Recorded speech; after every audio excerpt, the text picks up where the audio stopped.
Greetings. Hello, one and all.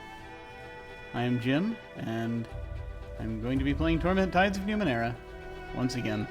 It is Saturday, and I'm doing this on a Saturday. Remember when I used to play games on Saturday mornings? We're trying that now. Not as a regular thing, but because I wasn't able to do it yesterday. So, there we are. That I think sums up all the things. How is everyone? Is everyone alright? Are you getting plenty of water? Are you staying hydrated? Are you enjoying the summer? Because it apparently is happening, I think. It's hard to tell. I'm trying to come to grips with what this whole outside thing is. I'm not completely sure I understand it. Apparently there's like no ceiling out there. It's very weird. I'm not sure what to make of it, but there's this giant light that you can't seem to turn on and off. It just sort of dims and relights up by itself as it sort of moves around the landscape. I'm not sure exactly what it all means.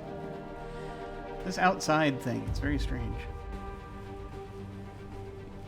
Very odd concept. So we're gonna see where we left off and see what's happening, because I have completely forgotten.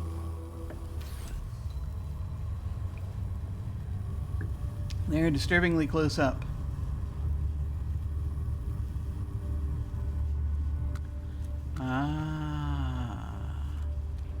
Okay. Hi. Hello.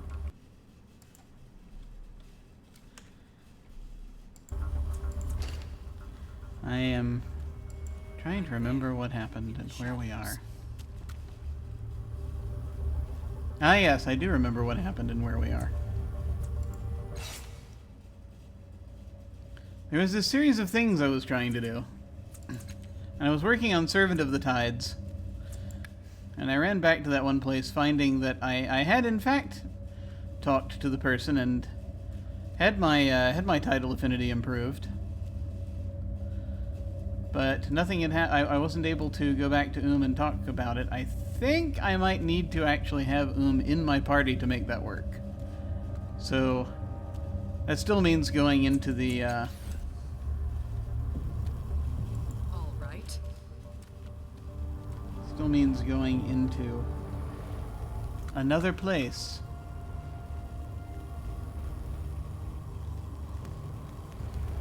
They just... Is this a trash fire? I assume that's what it is. I'm not sure. Alright. Look out below! Above! Sideways! I mean, I assume I could get the same death out of that pool, but I don't want to... On it. I don't know. It's hard to say. That pool looks even worse than the green one. During a crisis, move party members to opposite sides of an enemy to inflict the flanked fettle on them. Inflict the flanked fettle. So it's a good phrase. So trying to say that 5 times in rapid succession would probably not be successful. Saying it twice in rapid succession is probably difficult enough. Alright. So we're going to do this. Make sure we still have taken let's make sure we have taken everything from him, because we're gonna have to get rid of him first in order to have room to have room for in the party. Yes. Now. I mean, we could just say go away for a while, but no, it's fine. It's time. It's time to do this. More fluid. More fluid. Drink it anyway. Faltering. I'm hurt.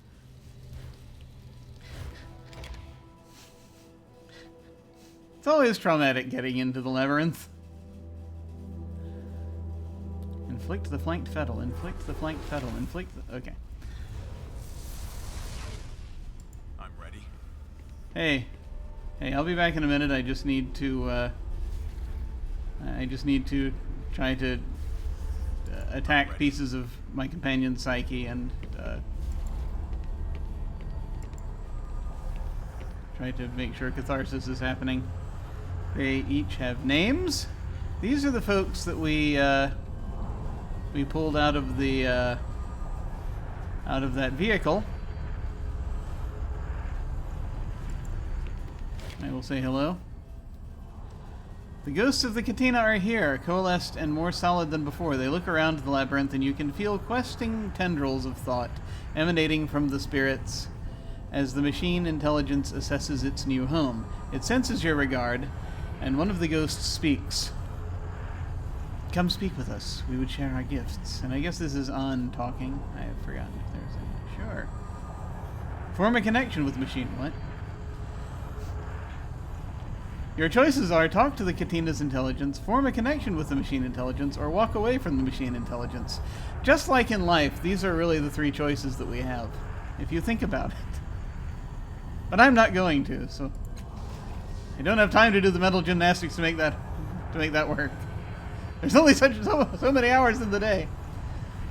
And Bandari says, we thank you for the space. We shall endeavor to be fruitful tenants of your mind, to remain safely out of your way, unless you require our assistance. Are you holding up here? What have you observed in the labyrinth? Sure. How are you holding up here? My failure, my suffering has diminished. Good. How are you holding up here? Your mind is a peaceful place. I would not have expected that. How are you holding up here? Seredic says, my passengers will be remembered and honored thanks to you. It's random. Apparently these are the only three that actually will talk to us. Alright. What have you observed? Are you aware this is a shared space? Yes, it's basically my brain is a co-working environment. That's kind of how we set it up. Your mind is not the only builder. I feel other presences on occasion, but they withdraw before I ascertain their truth. I will continue to monitor for them. It clears its throat. It does not appear that you are the primary architect of this space either. Functionally speaking, some of these structures could only have been erected or imagined by a mind that is not yours. I hope I do not give offense. No offense at all. Thanks for the horribly painful reminder. Your turn. How may I help you? How are you holding up here? Alright. Form a connection with the machine intelligence is something that I am not sure if I want to do. I'm going to walk away. Then I'm going to save the game, and then I'm going to form a connection with the machine intelligence because I want to see what happens.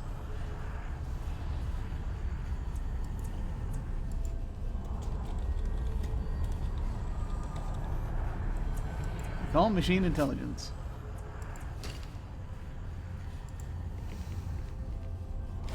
I'm going to stand inside one of your... Okay.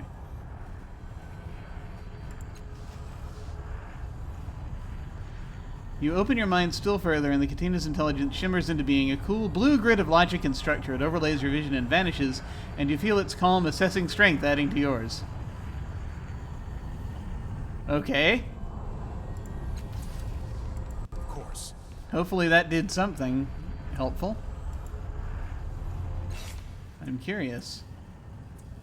I have much more lower machinery right now. Katina intelligence. Maximum effort +1 on intellect tasks. Oh, nice. When you have a captive machine intelligence augmenting your mind, as we all do from time to time, pattern matching and memory-related tasks become so much easier. Nice. Okay, cool. So I'm very glad then that we paired with their Wi-Fi, and kind of see what it is we're doing here.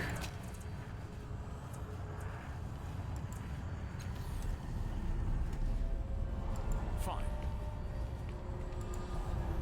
Should we talk to everybody? Because it's been a while.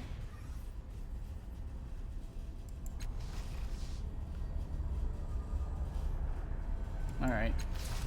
I like your mind, nice high ceilings. It's important to have good architecture inside your brain. I'll talk to Choi some more. We've talked to all these people before.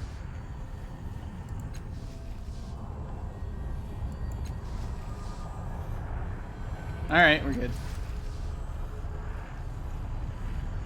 I forget where that goes. That goes to the Sorrow's Fathom, which, okay, we already cleaned that out, theoretically. Daughter's Fathom, Clock Fathom. Alright. Let's go. Let us indeed go. Interfere is over here. I'm going to save again.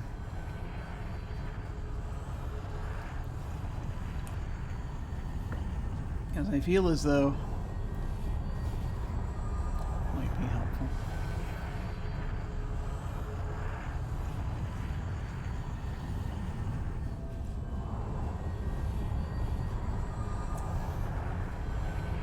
Yeah, we're fine. I'm gonna overwrite that. Alright, here we go. Just checking in with Interfere. How are we doing?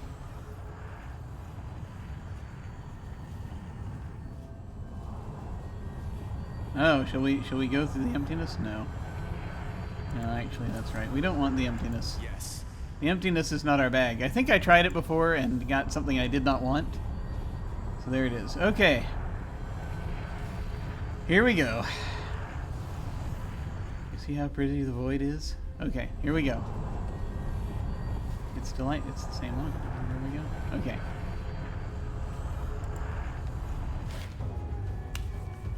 Eratus, this timid, realer version of your companion, flinches as you approach, and yet there is a sly flicker of color in his eyes. The creatures tormenting him are watching you and laughing.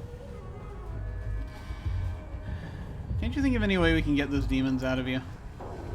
I don't know, he says, sagging, but healers might, or doctors. Yeah, we talked to them. Alright. Eratus, I want to talk to the Paragons and the Cathartics. Eratus' head snaps back with a crack. His arms shake, trapped at his sides. A dry rattling comes from deep in his throat. Slowly he looks back down at you. One pupil is vast, flaming red. The other is a muted indigo.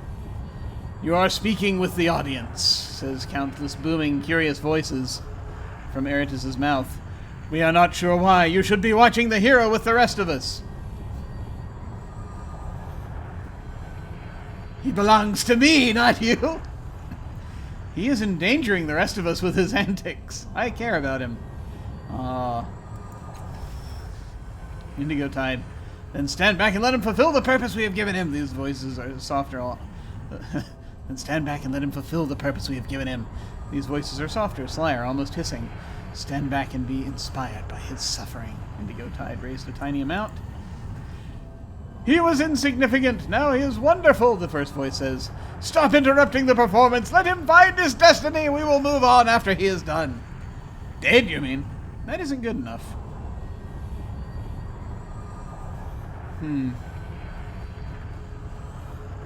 I feel like being practical here is perhaps a good idea. We'll see. Dead, you mean? Eratus' multicolored eyes gleam. Probably, definitely.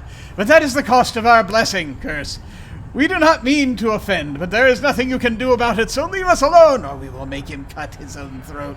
No, we won't. This is why you are... No, we won't. This is why you aren't in control of his body.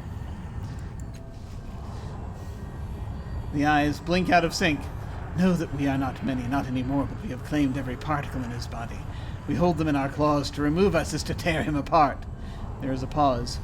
That is actually true, admits the other voice. Okay, I just want to take a moment once again, just to make sure that I've gone ahead and even said this out loud, that you may see this on the screen. We have a content warning for biological and body horror, identity crisis, slavery, death, assault, and drug use for this game. So do keep that in mind. We're currently in the dipping ourselves in the identity crisis vat. So that's one of them, and also, potential for self-harm and what have you. So please protect yourself if you need to. But we shall go on now.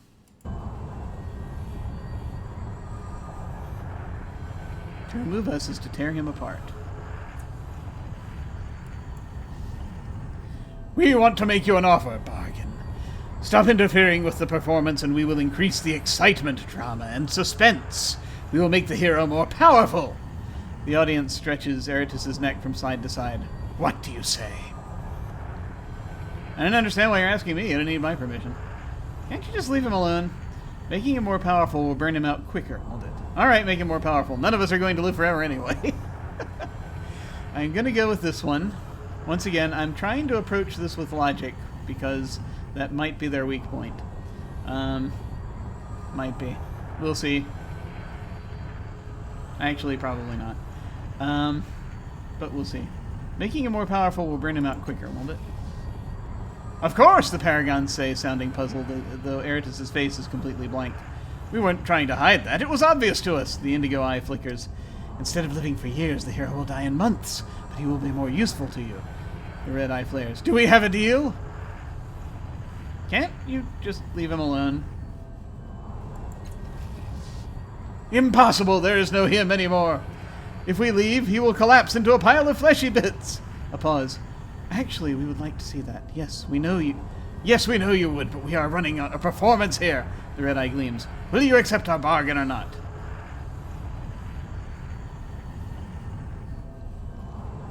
This makes no sense. He's your host. He's your host, your hero. You gain no benefit by ending his performance early.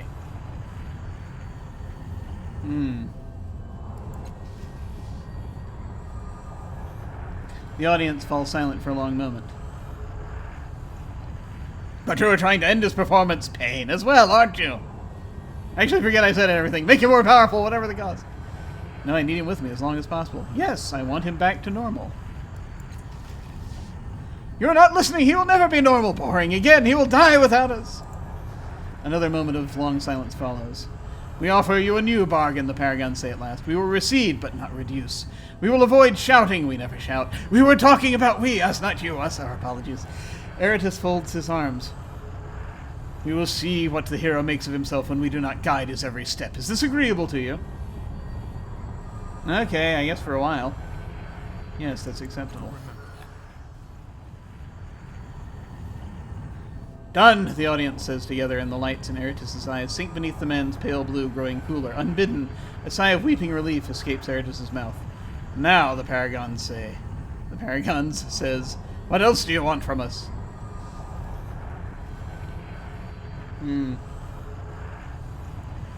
I guess purging them's not really going to be possible here. Unless perhaps a different dialogue tree would have gotten it. Different branches on the dialogue tree, I should say. Who are you?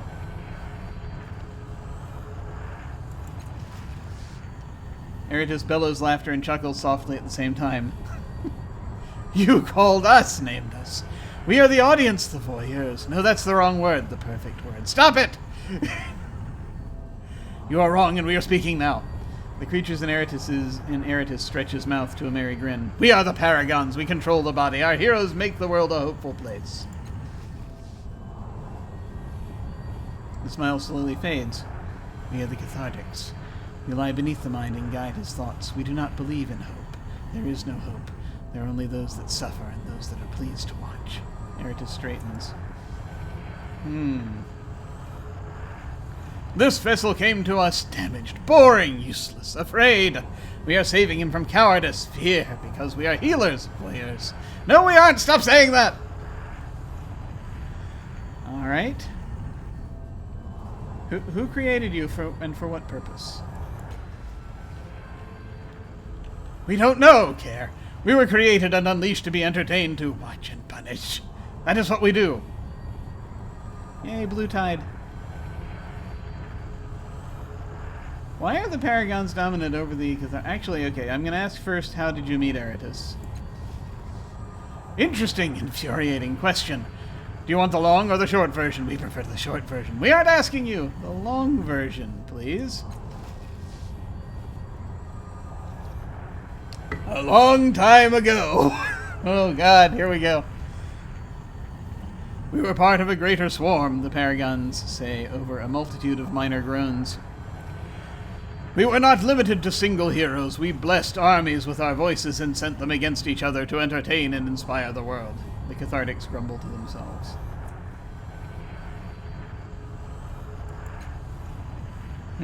Wait a minute.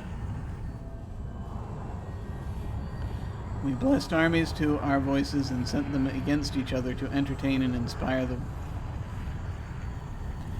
God damn it, why does everything trace back to the changing god? This is going to be somehow the changing god's fault, isn't it? Because, seeing, we're talking about armies again, so, yeah.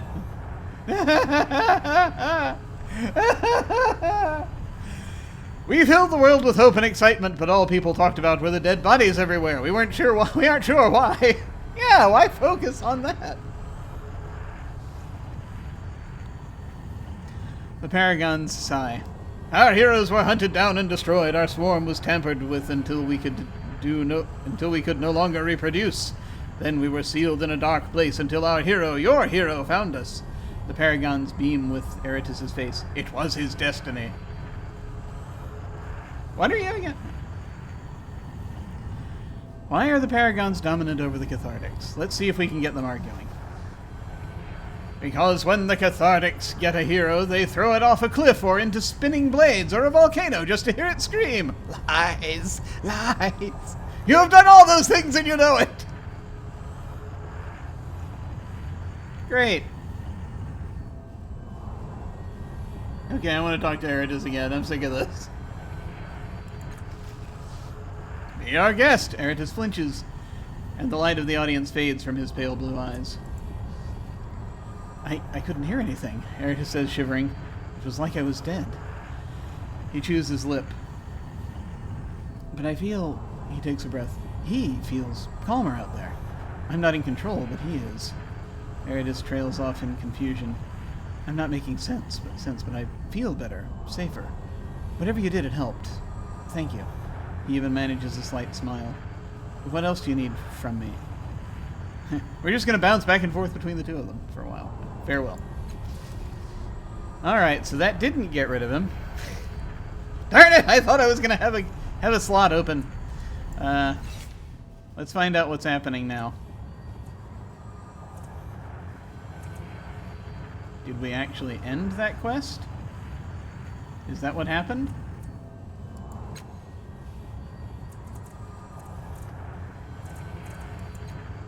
We did. I convinced the nanospirits to give Eratus a chance at choosing his own destiny rather than driving him towards destruction. Okay, so maybe when we go back out and talk to him, something might happen. I don't know. That was interesting. That was very interesting. I do wonder if... I'm going. If it could have been different. If I could have lured them out or something. It's a good question. On it.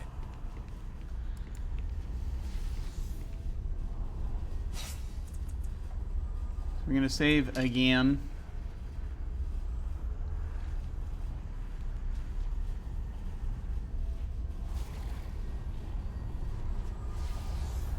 Come on.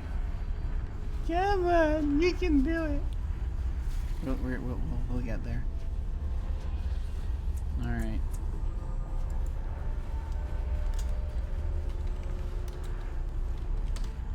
Here we go. No. Let's find another name. Will that do? So many saved games. Alright. Let's go. Alright, diving back over that way.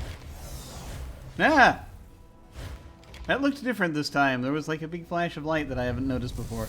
The more effort you put into hiding, the harder it will be for enemies to find you when they search. I mean, that's just a good general principle, really, to think about in life. Hey, back again. Okay, not glowing. Good. How you doing? Let's have a little chat. What's on your mind?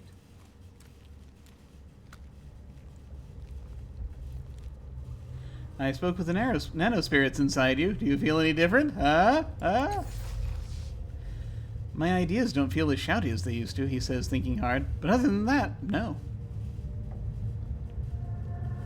Are you sure you don't feel any different since I spoke with the nanospirits?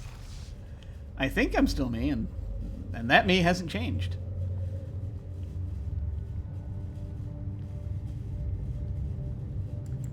I have some questions. I'm not surprised, he says, pleased. I'm incredibly interesting. What do you want to know? No, alright. Let's talk another time. Let's talk about something else. Let's talk about another...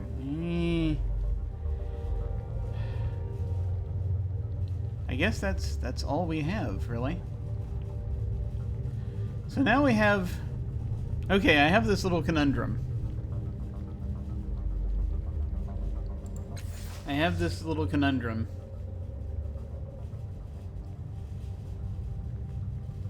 Let me go a little further with this. No, never mind.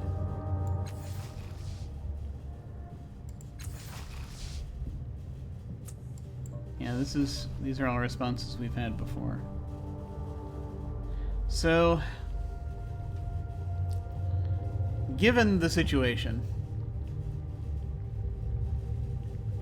I think we just ended that quest,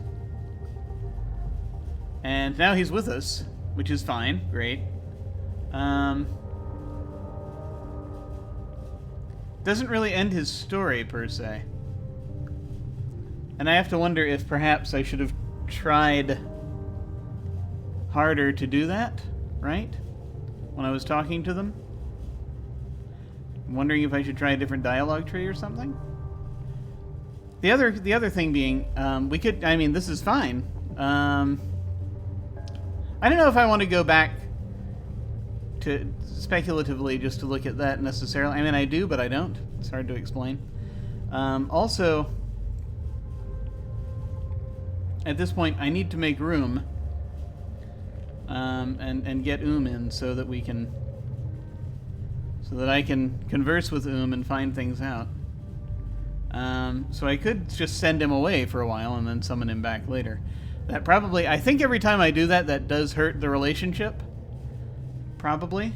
But, I mean, I don't think there's going to be anything else that I specifically require Eridas for, aside from perhaps fighting, which, you know, we may do that.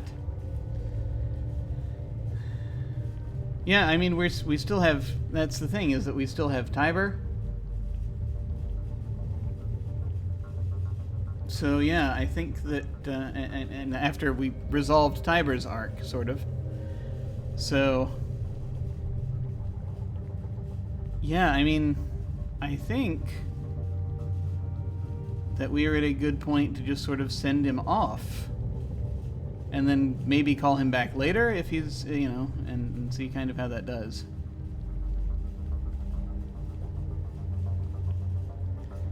So I could say I think it's best we part.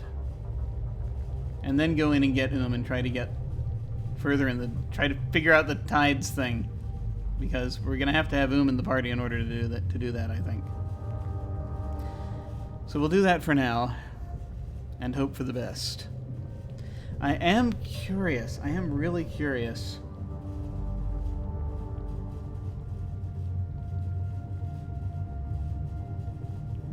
About the, there being some different thing.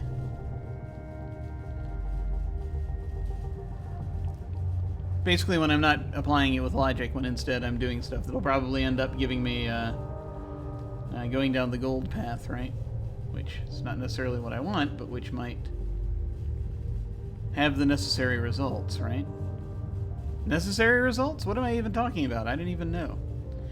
This clearly is going to be keeping me awake for a while, so tell you what.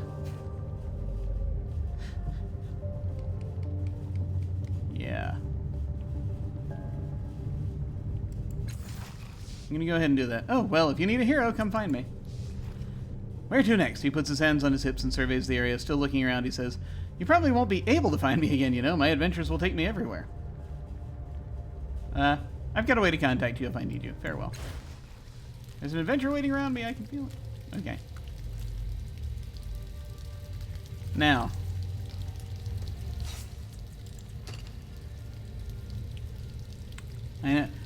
I engage so much with the save function in this game, and I realize it slows things down, but I must do it. The voices tell me to.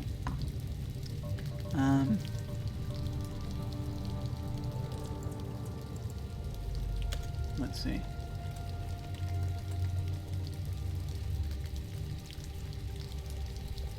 Yes, this is trouser leg number 1. We're just going to check out trouser leg number 2 real quick.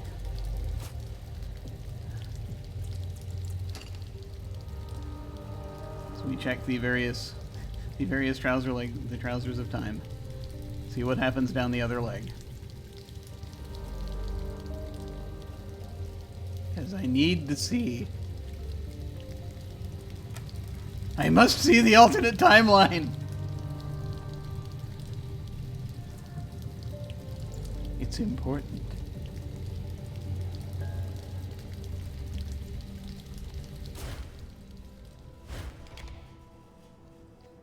Justice, compromise, and the greater good. The greater good. The indigo tide is. It is the tide of people who view life's difficulties from a broad global perspective rather than an individual one.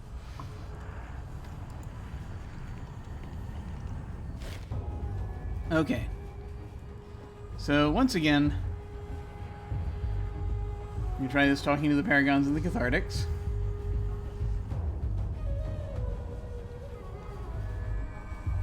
He belongs to me, not you.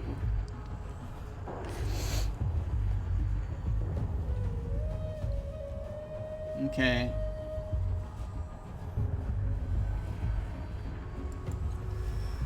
So we're going to go with that. Once again. That isn't good enough. You know, I mean, there's nothing you can do about it. Leave us alone or we'll make him cut his own throat. Okay, we had that. We are not many anymore. We have claimed every particle in his body was... That is actually true. To remove us is to tear him apart. So maybe it's actually impossible to remove them. The more that I look at this. Maybe that's true, that it's impossible.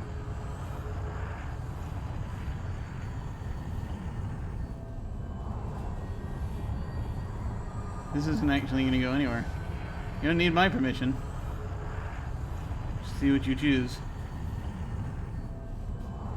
Engineer our own twist or speak with random. This is a new experience for us. We hope you say yes. And if I say no? He'll be the same hero you know now, and he will still be here. He will gain nothing, he loses nothing. Okay, you just leave him alone.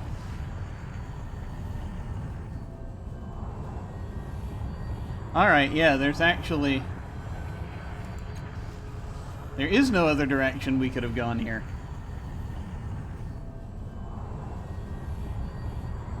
Ah! Red tide. No. Ernest's opinion of you has worsened.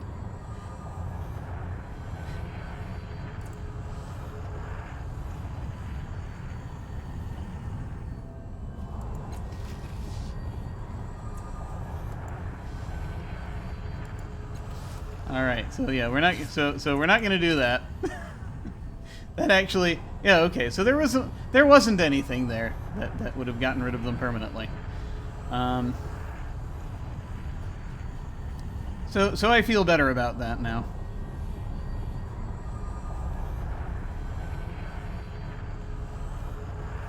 We're now going to reload the original trouser leg and go back down it.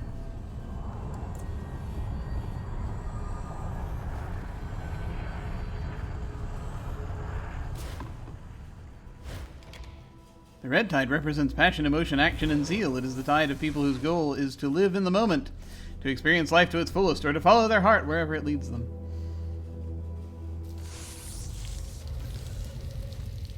Okay.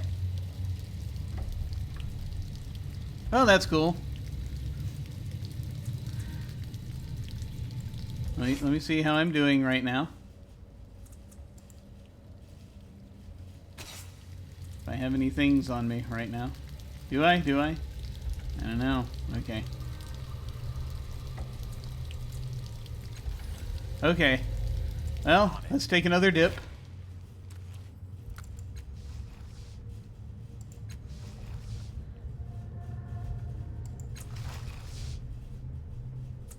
I'm faltering.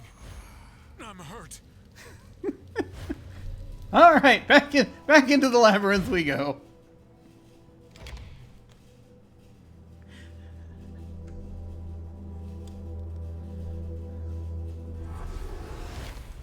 We got to get at that precious XP.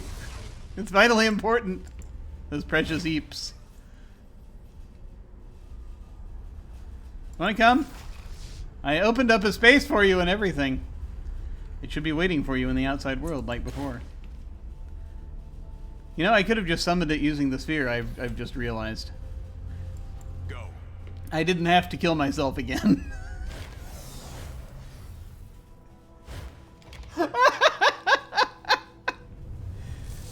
Your dominant tides will not stop you from taking any paths or picking any options in conversations, but they can influence how others respond to you in subtle ways.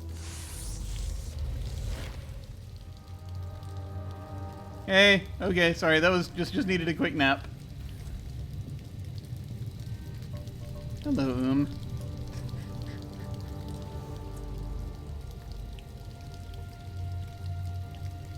Has everyone met I forget.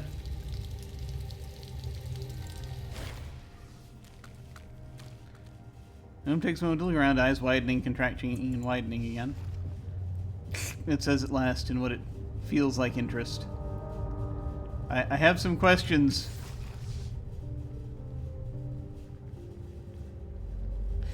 Again, you feel a distant focusing at the back of your mind as prepares itself to answer your questions. Okay. Yeah, there's a bunch of stuff that's happened. Why didn't you tell me the Spectre was the changing god? It says, assaulting the ground with an irritated tendril. But you sense fear from the creature as well. Fear that its former master may still be alive. Back at Meal of Est, I sensed a connection between you and the sorrow. What was that? Eyes contract and it goes utterly still. A wave of tendrils, spikes almost, ripples over its back, but it does not otherwise respond. Natural lore tells us, still the spikes speak for themselves. Is either afraid or angry. Can you tell me anything useful about the changing god? Says shortly, drawing a circle on the ground, then another beside it. The changing god is a non-intersecting Venn diagram. How do you help me sense the tides again? Says, and you feel a tingle in the back of your mind. I have other questions. Can I examine you? Something is different with now, or maybe it was always there and you can only feel it thanks to... Damn it! Quarizimian's training.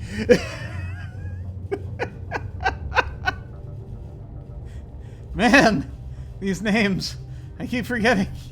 I didn't think I was going to have to say that name again. That took a lot out of me. Oh, God. All right. You feel the tides rising and falling within your companion, a circular surging, like an ocean storm caught in a glass sphere.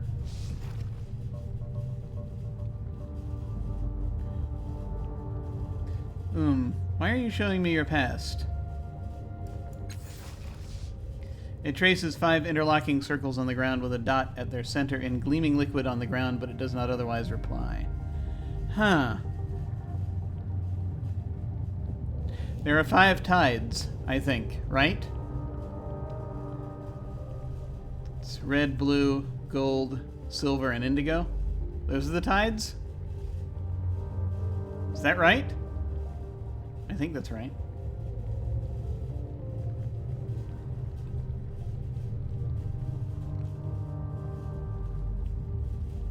Can you teach me the language you were using before? Grumbles. A lone tendril flails irritably at the air with a whistling sound and snaps back into body just as quickly. It seems that thinks the air here is unsuitable for teaching the language. Really? Oh well.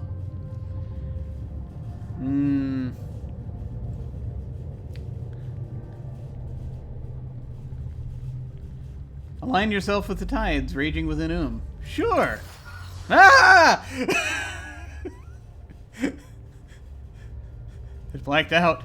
The decision is all it takes. The tides fall over you, ripping you from this world, bearing you into darkness, past the imprisonment by your sire and the captors, through the rise and fall of mighty, forever nameless civilizations, through centuries, millennia, eons, you fall into a shadow pool of memories at the root of it all, the beginning of long, long life. But we got 3 XP. What have I done? Oh God, what have I done? I guess we'll find out. Continue. You see a world of oceans of the same liquid that makes You see towers rising from the white sands, made of that liquid and held together by mastery of the tides. Holy crap. You are held not in arms, but in something that looks much like you, only larger. And unlike you, alive. Real. You sense you are made for it, and are grateful. You sense you are made to teach it, and you are grateful for that too. But you were made too well, made to last. Oh my God. They did too good a job when making you.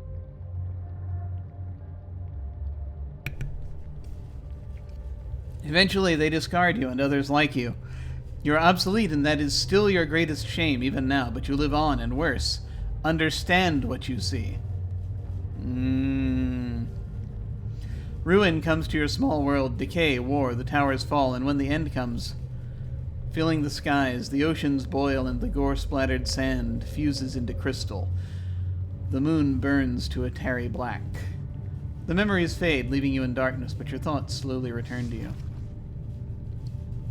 Say nothing. Or, if I want to raise my gold tide. Or, what destroyed your world, The moon. That's the moon I saw through the cones in the reef of fallen worlds. It is, isn't it? I don't want to raise my gold tide. I'm going to do this. Your words echo in the darkness, but no answer comes. What destroyed your world, Blue tide. Yes! That's what I wanted! Again, silence is only response, but shame batters at the edges of the darkness. Shame and ancient rage. Making a note. Opinion of you has improved. That's good. Then your senses return one by one. Stares up at you, proud, sorrowful. It isn't clear how you know these things, but can practically taste them. Within the 5 colors of the tide bloom and fade away, and you understand this much at least. The creature was made to teach the tides to the children of a lost world. It was a toy, and through your efforts, it has succeeded once again. Damn. Maybe, and you taste hope in the thought for the very last time. This is terribly sad. Man, okay. I still don't really understand why you wanted me to see your past.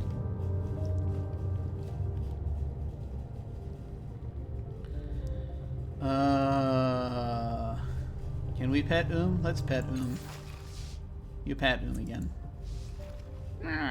Says, its eyes contract in what would be pleasure, but who can tell? Well, it could be pleasure, but who can tell? Can you tell me any more about what happened to your world? The goes still in quiet ripples of light coil over the centers of its eyes, hiding the memories stored there. It seems the answer to your question is no. And yet your minds are tangled together, and you catch the faintest glimpse of a world of horrors before the floodgates of memories slams mercifully shut. A charred moon, tornadoes of ash, an ocean of dead flesh. When the images fade, looks up at you, mutely apologetic that it wasn't able to stop you from seeing as much as you did. Oh no, it's okay. We need to know. We wanted to know. We asked. I still don't really understand why you wanted me to see your past. eyes fall to the ground, and it extends a tendril towards the ground, towards the ground, then hesitates thoughtfully. At last it draws a square upon the ground in glistening fluid. Okay. Watching to make sure it has your attention, it draws a line from the square, connecting it with another line to itself, and finishes with 2 squares at the other end. Okay. It looks up at you hopefully. Oh, that makes sense. Why is the diagram connected to you? Am I the squares or the lines? Add your own shapes. Interesting.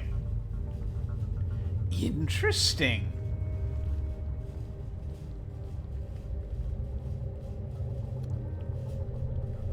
Am I the squares or the lines? Eyes contracting, it flails the tendril in your face and adds several indecipherable symbols to the centers of the squares. It glances up at your blank face and works faster. Finally, after a last despairing look at you, clears the drawing with an irritable swipe of a tendril and turns away. It grumbles. A battered instrument lies in smooth, slender hands. Its strings are missing. It cannot be played. I'm not a broken instrument, you are. I'm sorry, You haven't failed me, You aren't broken. Don't get mad at me, I'm trying to understand.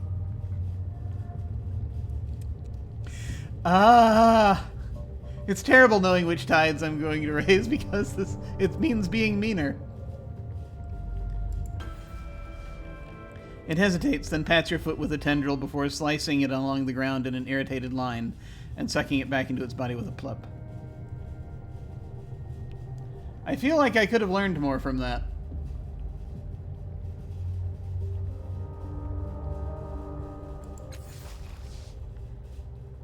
You touch Oom's eyes carefully and nothing else happens. It has shown you all it intends to, apparently. I have other questions. Let's move on. Okay, that was strangely intense for a conversation with a jelly, but let's see. It's very intense for a conversation with an ooze, or jelly, or jello. I don't know. Let's look at our journal now. Yeah, we got it. That was it. Servant of the Tides. I saw the place where was born or made. It was destroyed countless years ago, and has been alive ever since. That's it. Okay, we got it. That was a lot. That was so much.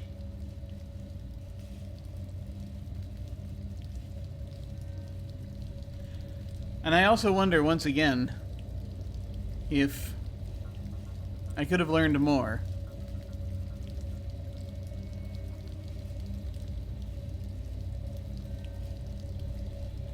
By being better about the drawings, right?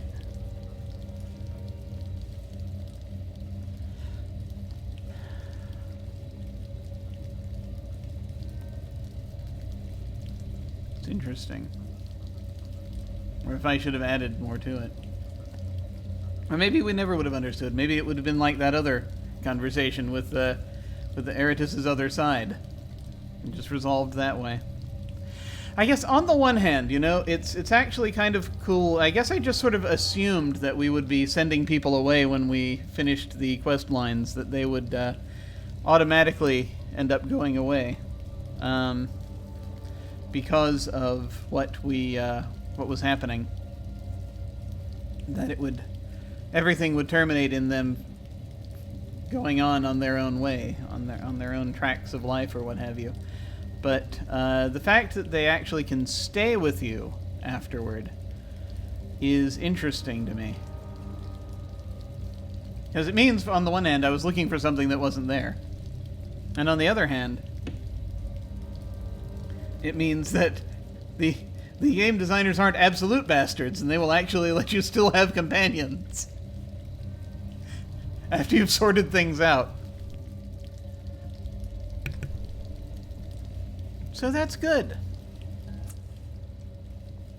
So I guess with that, it is time to open some maws. That's, I think, all we have left before we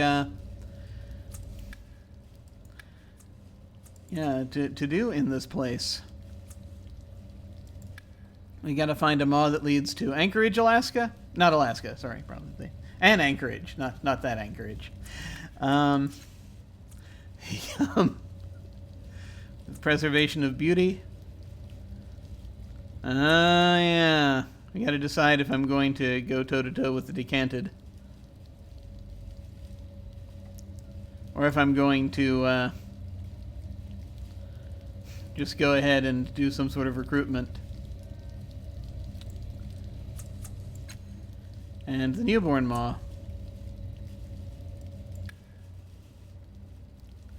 Yeah. So. Maws. I wasn't asking for your affection, Zoom. I'm fine, thanks.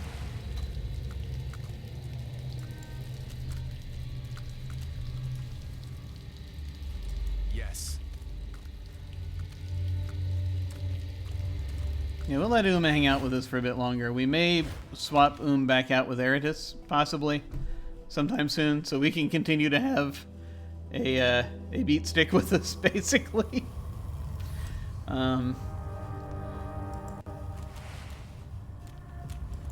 Okay, so I'll probably do it if I feel a fight coming on. I'll probably swap back out with Eratus.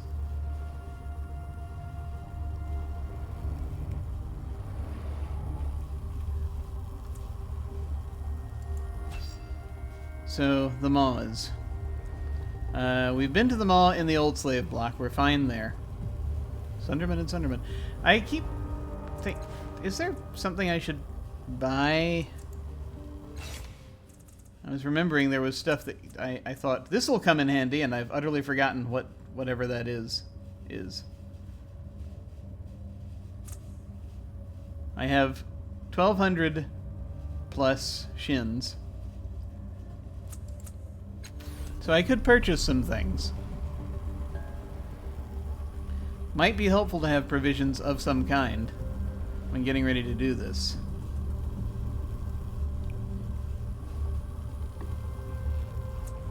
Not sure, though. There's so much I have that I just haven't used, you know? I mean, look at it! Look at all of these! All of these ciphers.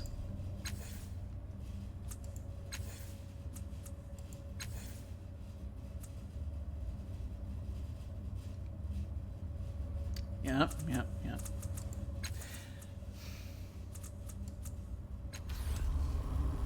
It is a question.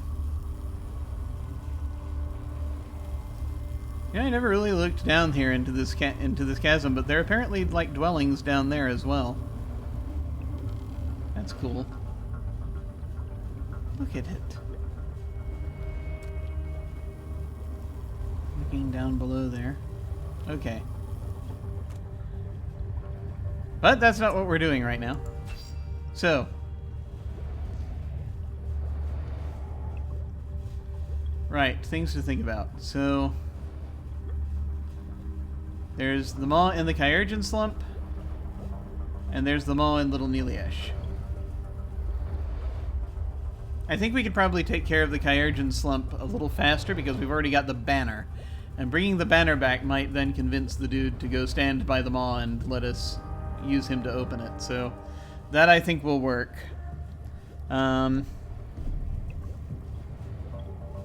So we can do that. As far as provisions and what have you go, if we wanted to get provisions, we could go to the Sunderman. I would say the Sundermans, but it's really just one Sunderman. We could get something from... there was someone just selling ciphers that... I know there's at least one of them I kept thinking, oh, that'll come in handy.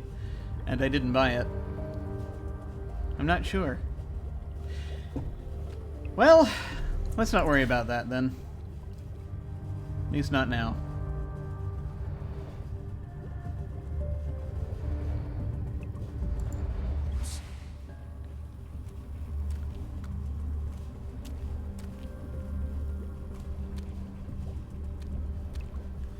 The moths that we need to find.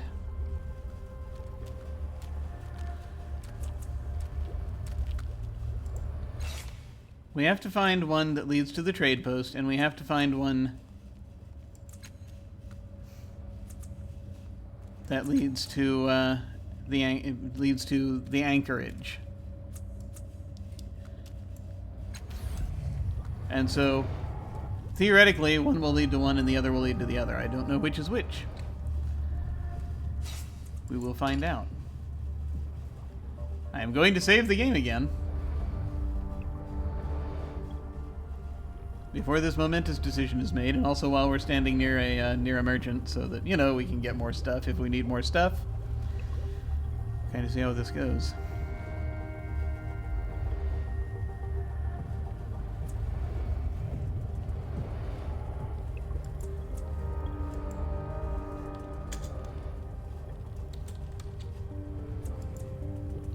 Choices, we'll call them.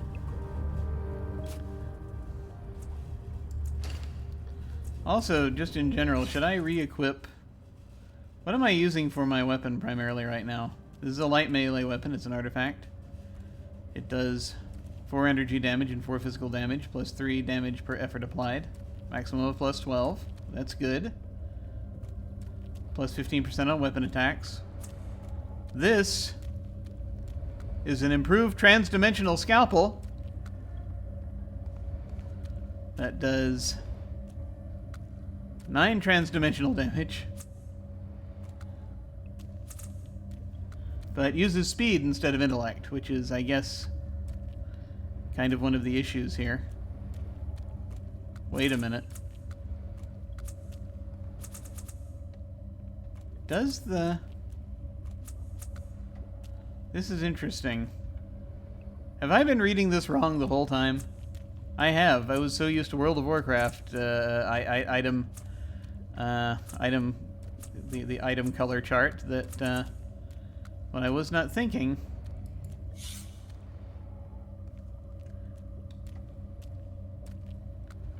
There's stuff I still have to sell off. Okay. So I guess we'll need another merchant round at some point, but yeah, it's which of these 3 stats it's used with. That's what defines the color of the thing.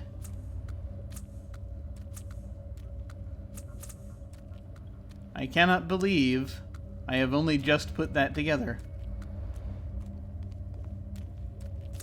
Okay.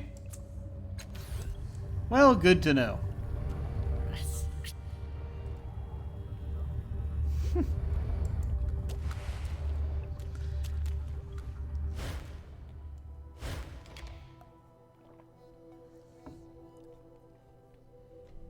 That's kind of nuts. There is apparently also an interesting thing, I think, that might happen here if we have Castellage with us. I suddenly remembered. If we have Castellage with us when we go in and talk to these doctors, I read a thing somewhere. And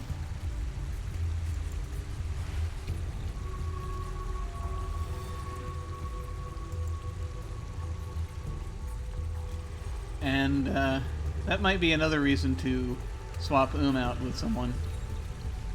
It is useful knowing what tide is going to get raised, but I do kind of want to see what happens, and we're here, right? So I may as well.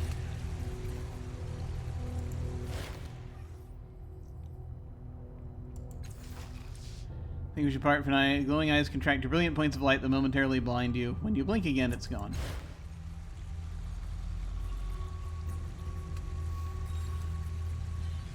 I think I'm going to do more swapping of people for a while. This is a thing that could be happening here. Okay, we're going to use the sphere. Okay. Tap the button showing a sword made of tiny swords.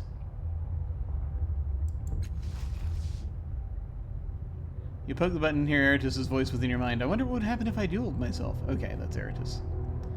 Castellage, I need you to join me. Says Castellage's voice inside your head. Oh, it's you, dear. Of course, I'll be right there.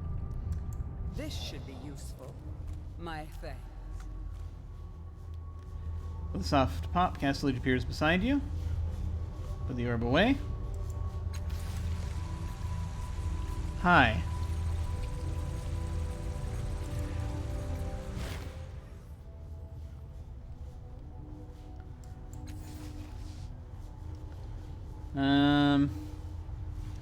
I just want to remember, we've talked about some things that she's had going on. Find out how your sire accessed the data sphere to see if his work might have some applicability to my research. Perhaps to access the data sphere myself, if that were possible. Okay. I just wanted to remember. And also out of curiosity.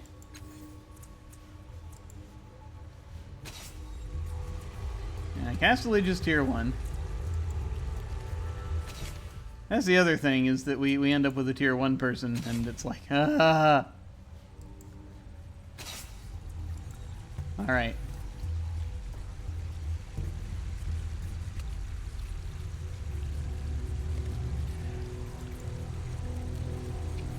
Let's run across here and see if we get new options having her with us. Or if that ship has sailed.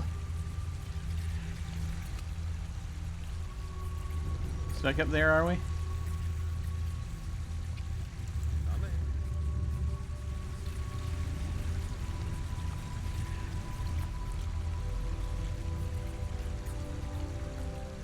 This was a thing I happened to read somewhere that there was that this is a thing that happens just because I was trying to figure out how much of the companion stories there are to get through here.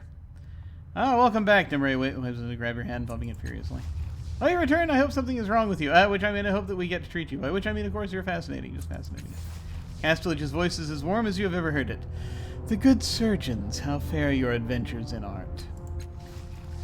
Very well. Well, very well. Now that we're in the bloom, we no longer need scruple with mundane things like antiquated laws or alleged codes of ethics, and are free to pursue the avenues of thought that were previously closed. Protectorate. But what are they protecting? Certainly not their sick and unusual citizens. I don't suppose you've managed to make headway on my concern. They may not be the brightest scientists, but I do so love their daring.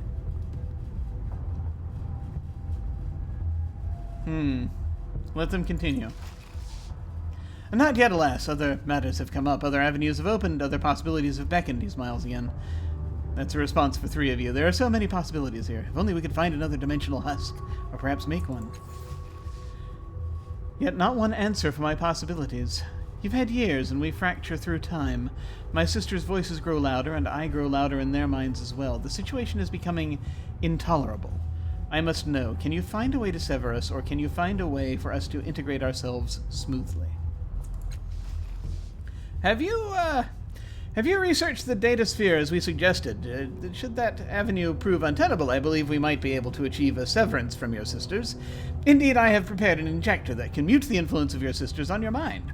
It would require you to remove the attractor permanently to take full effect. It would be a point of no return. He wrings his hands. I wish I had better news for you. Perhaps we might look into another avenue for you? That's all, is it? She sighs in as exaggerated a manner as you have ever seen. Give me the injection, then I might as well get something out of our relationship. She holds out her hand imperiously. The doctor meekly places a syringe in her palm. We sacrificed a sister for your knowledge. I had hoped you would have further answers for us. Our apologies, Castellage. We begin a new course of study shortly. A hint of steel creeps into his voice. We can't change the past. At least, not yet. So that will have to suffice.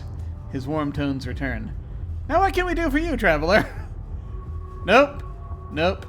Just wanted to find out what that was all about. That was really it. I just want to let you know that Oberovich's eye has restored a blind woman's sight. Sure, let them know. I mean, of course it did. It did? Of course it did. Remarkable. A pity we didn't think to try that with another subject sooner.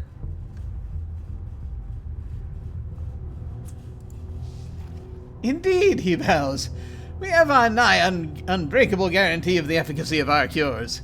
He turns and whispers to Demery, though loudly enough that you can hear it. That was lucky, was it not? I hoped, but I did not know. He beams at you. Now, how can I help you? No, we're good. I just wanted to find out what was going on, like, in life. Don't mind if I do. Hey, let's have a little chat.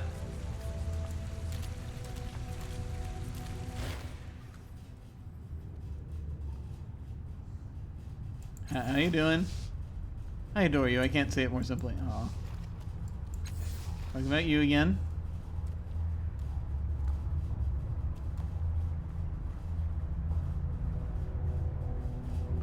No, that's it. You want to talk about the data sphere more? So prior worlds, the world succeeded the atmosphere with, and I think we did this before. Seeded the atmosphere in near space with a vast network of computational and informational devices. I believe the ancients used this network to communicate with each other at great distances and perhaps across space and through dimensions. It is this latter application that especially interests me, as you might imagine. If I can find a structure within that space that enables a more direct mind-to-mind communication, that will allow a true joining with my sisters. Well, I should be happy to transcend the flesh, though it has served me well.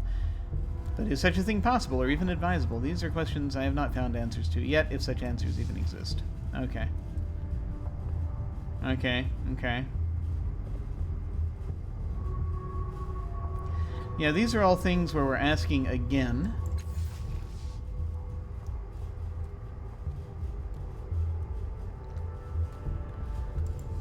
That's all I've got here. Alright. And I don't think we got any more quests out of it. Nope. But I guess, you know, things changed. That was it. The only other thing I could have done would have been to ask directly about what it was, and we found out. So that's that. All right.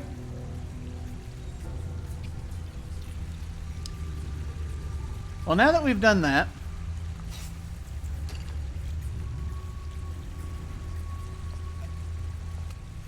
let's go ahead and give this banner back and see what terrible things happen.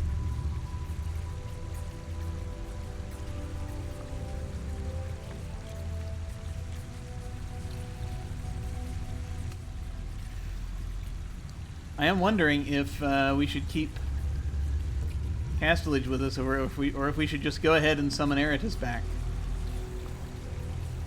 just in case there are things that we may have to fight on the other side of the portal. I don't know.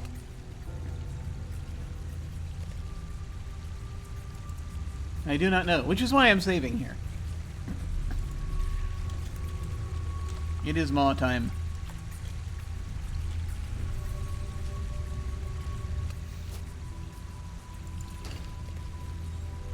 You know what? Just in case.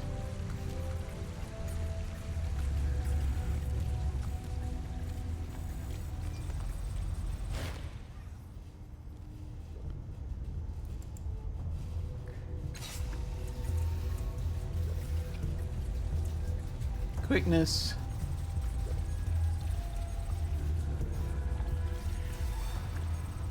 Knowledge. Oh, permanent +1 training, level 2 a skill. That actually may as well buy. 1,000 years of rest.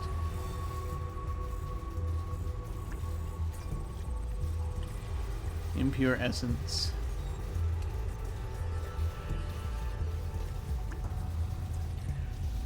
Sarax essence. Essence of bravery. Yeah. So the things I'm thinking of getting are the 1,000 years of rest, maybe. Which, just +1 intellect edge for 3 sleeps. Or the essence of knowledge, which... permanent +1 training. I think we're going to go ahead and get that, actually. Let me look through at the different things that I have.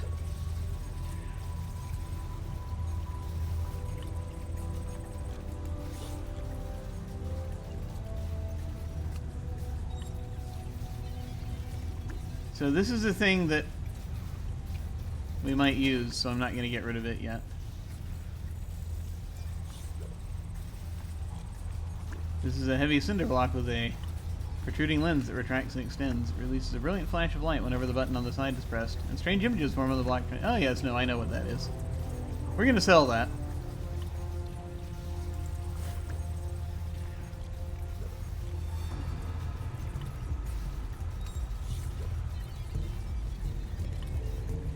We're going to sell this.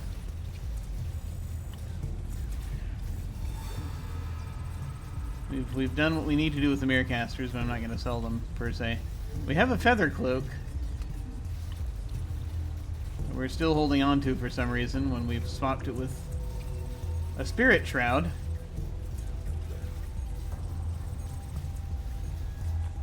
Oh, we haven't. That's the point.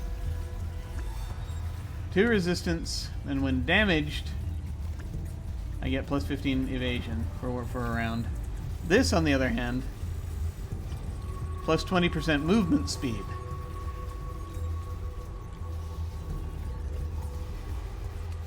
Huh. That actually might be handier. I think we actually got this feather cloak from the, I think we got that from the Murdens, maybe, recently. I can't remember. I don't know how anything works. There are artifacts here that we could sell off that I'm pretty sure we're not gonna end up using. But, in any case, I'm gonna swap cloaks in a moment. Or maybe I should sell this one. Maybe. I want to pick up the Essence of Knowledge.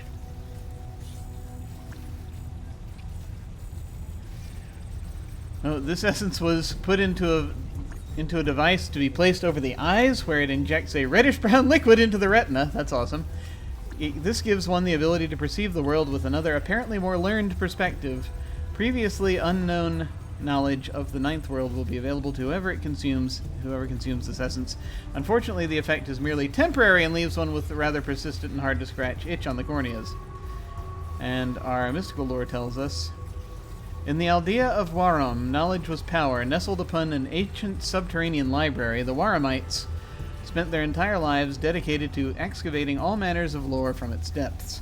One of the greatest honors a Waramite could be bestowed was to be condensed into a pure extract of knowledge. The exact ritual remains unknown, but involves the scholar being taken down into the deepest tunnels of the library by 2 of the Waramite elders. These extracts were extremely valuable and rare due to the insight they give, but began resurfacing at an alarming rate, and rumors regarding slavery had begun flourishing in the aldeas surrounding Warum. One of the Waramites, whether a slave or not, must have passed by Sheen's shop. She must have offered her unique services to create something very similar to the extract. Huh. It says permanent, but it's temporary. I don't know which. I guess we'll find out. We have now purchased knowledge. Okay. I have seen you die in countless realities. That's very kind of you to Should we say. add another one to that list? Why are you saying What that? did you just say? I don't know where that threat came from. We're friends in this world, yes? Are we? Good Don't lord. worry. It was refreshing to hear you speak honestly for once. Maybe we shouldn't keep Castellage with us. I mean, she's probably very busy, has a lot to do. No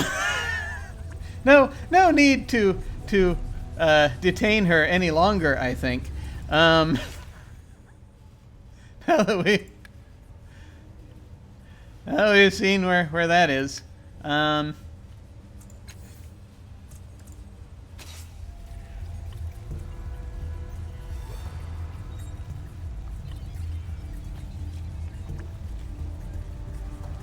Because, you know.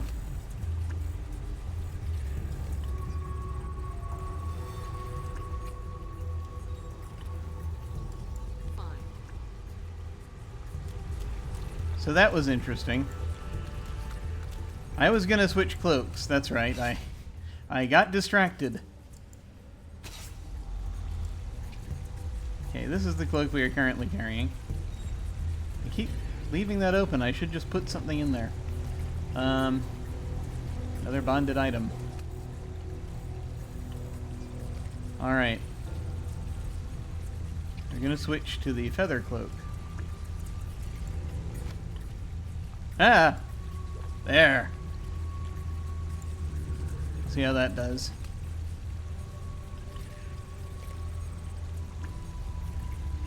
We have this battle standard.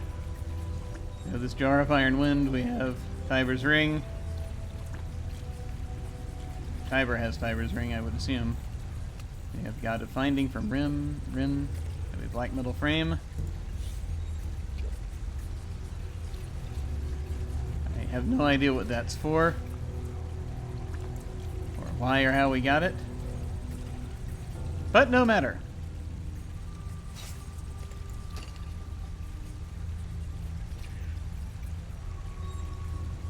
Now we'll save again so we don't have to do all that again.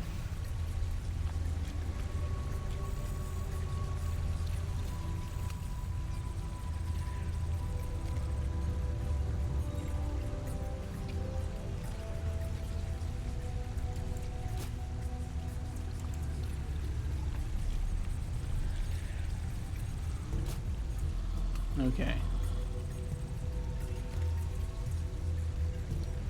So now you gotta sort of figure out, do we want to keep Castlage with us, or do we want to switch back to Eratus? That is the question.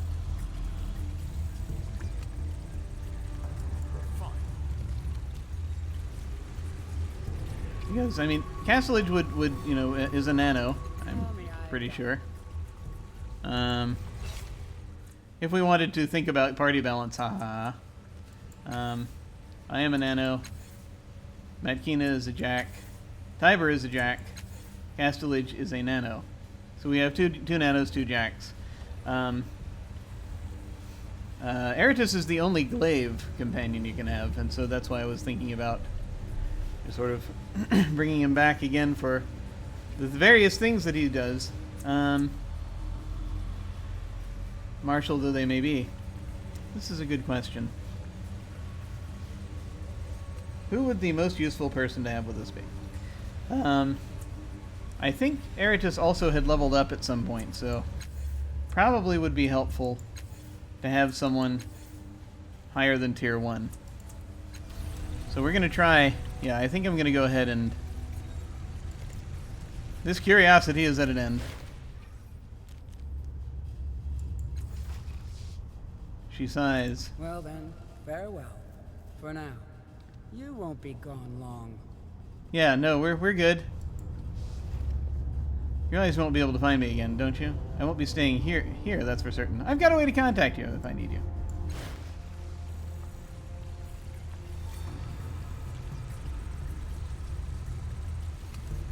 No, it's fine. Everything is fine.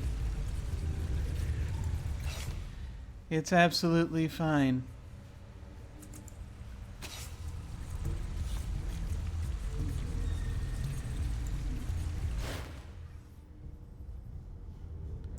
Okay, Eratus, you can come back now. Is this actually you? Eratus shouts in your mind. Yes, 100 times yes. Ah! The soft pop, Eratus appears beside you. Okay. And he's glowing again.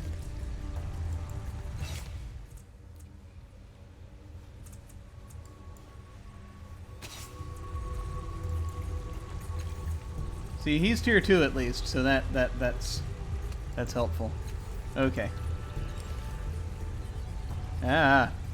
All right. Okay, here we go. I'm trying putting this on both ears and seeing how that does. It weirds me out sometimes if I'm talking and I can't hear myself completely. So I may pull it back off again. Okay, Artalio, let's do this.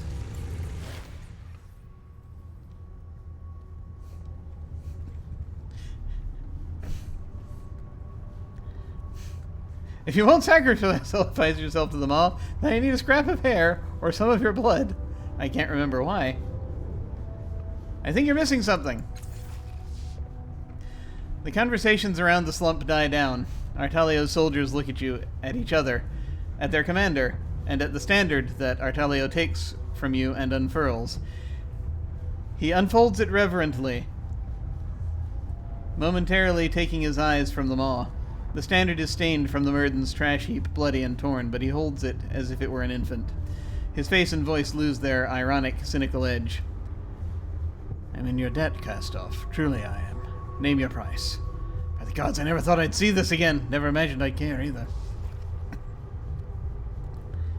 I accept coin for my labors. No repayment. I'll think about it. If you're truly in my debt, then I ask that you face that Maw. All right. He stiffens noticeably, and the good cheer drains from his face. His eyes sharpen, no sign of drink in them now, and he studies you carefully to see if you jest with him. He looks around at the soldiers who have fallen silent, and he sighs. He stands. My soldiers! Time to see how a man faces his fears! He turns to the Maw, muttering something under his breath. I knew a cast-off would be the death of me. Indigo tide went up. He walks toward the Maw, and its tongues tremble at his approach. Yes! Let us see! Here we go! It's Maw time. Resolution etches its way into Artalio's face, as if he knows he's walking to his death. But there is no falter to his step, and he carries himself erect and strong. Drawing on whatever well of bravery let him ride into the face of enemy fire serves him well now. As he walks, you see his chest expanding as he puffs himself up. Bloom tongues reach out and stroke his head almost lovingly. They fasten more firmly to his skull. Strange, he says. This doesn't hurt at all. It's like the bloom is just shuffling through my memories. I remember leaping from the Wailing Cliffs. Renaud, do you recall our battle with those slimy things in the Sky Riders of Five Cliffs? I've forgotten so many of these moments. Why was I so afraid of this? Suddenly the Maw gapes open, and a tongue lashes out. It wraps itself tightly around Artalio. He has just enough time for a shouted imprecation before the bloom tongue hurls him into the Maw. He is gone, and no sign of him remains. Yay? Ah!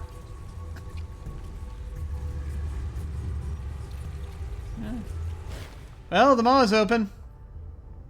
Sated at last, the Maw opens wide. A transdimensional rift appears within.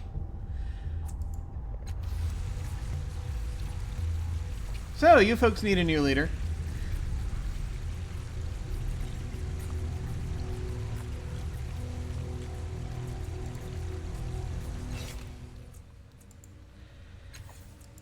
There it is. I want to give you back your axe. And maybe other things.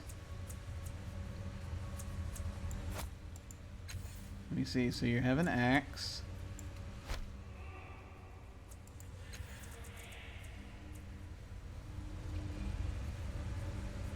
Do you have an ornament? Do you need an ornament? Yeah. Let's go ahead and give you this Sucker Punch ornament.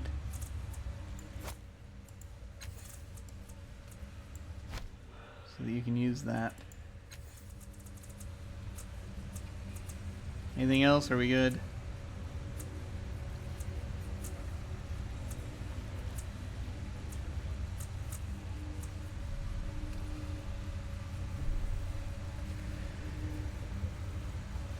It's a bonded item. It's a might bonded item. I'm gonna let him hold on to it for now. Just checking the things.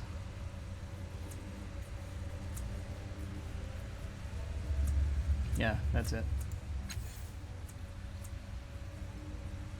What's your current, his current edge is 2 for might. If I have him hold on to this bonded item, then he has more in his might pool. And +1 damage per effort applied. But minus 1 edge. So things will cost more. but he'll have more points.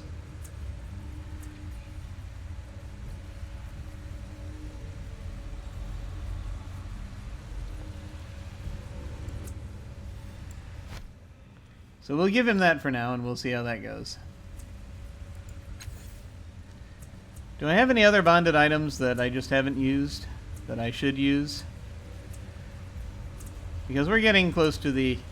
We're getting closer to the end now. I don't know how close to the end. +1 might edge. +1 damage per effort applied. Plus max 6. Actually, you know what? This would be better for him, I think.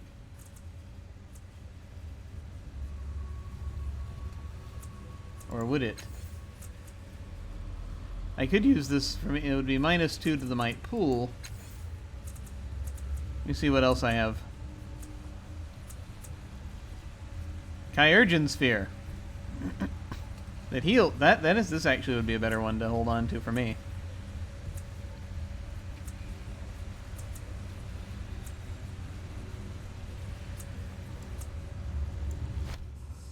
There. Okay. All right.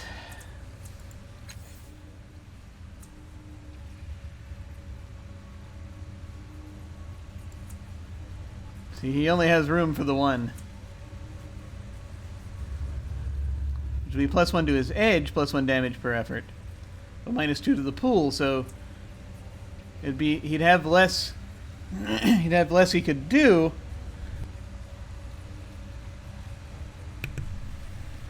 It's an interesting juggling act.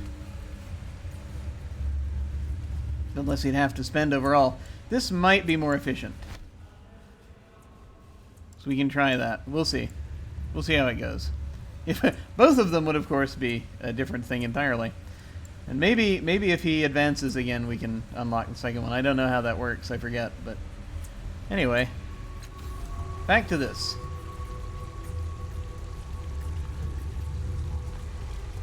Did I give you what you? Oh, hey. We're chatting now. Wait. Does he like me less since he went away and came back? I actually am curious. Nope, still revering. Okay, that's good. We got to talk to him now, apparently.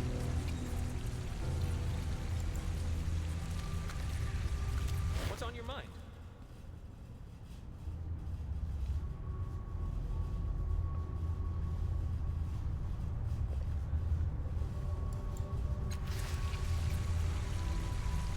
Did I just give him all his stuff back only to have them disappear in a moment?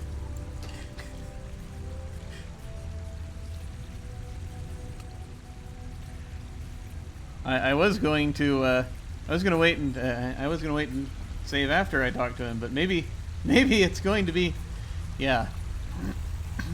Let's see.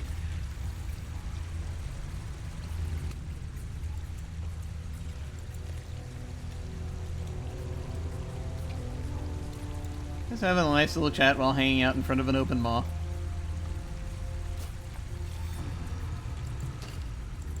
What's on your mind?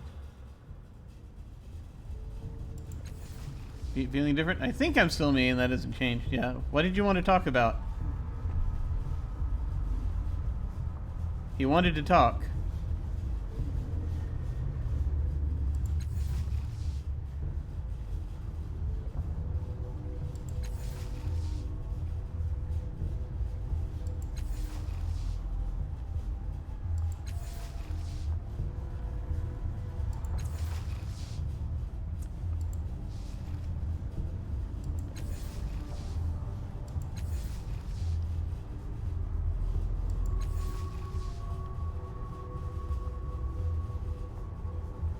Is there anything else? I mean, this is all stuff that we've had before.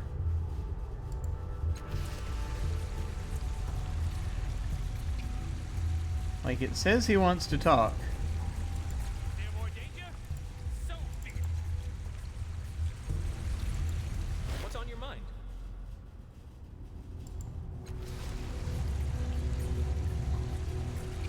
Maybe we will go somewhere else and it'll resolve itself. I don't know. That's weird.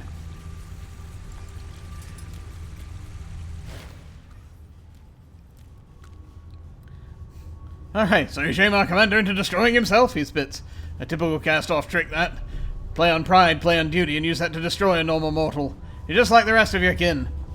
He had the choice to refuse. I didn't force him or trick him into anything. I needed to open that maw. I didn't think it would devour him. I'm about to do a little more damage, you don't get out of my sight. Good luck with your company.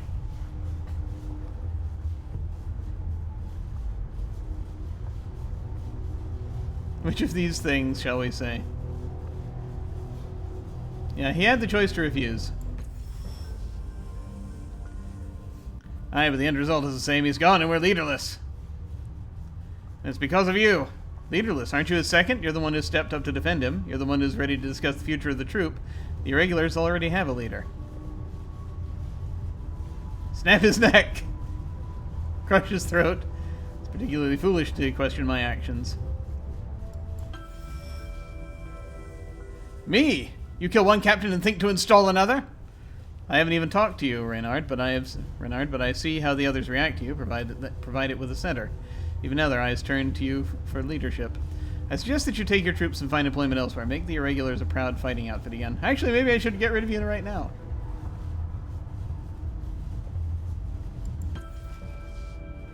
Damn it, the gold tide keeps going up for the answers I want to use.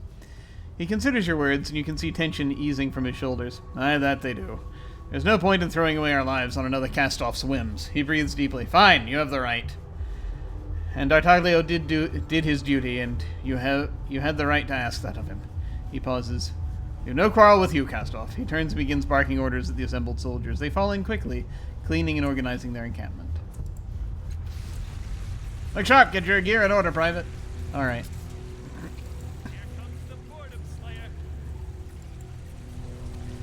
And now we shall take a little trip to the trade post, apparently. Of course.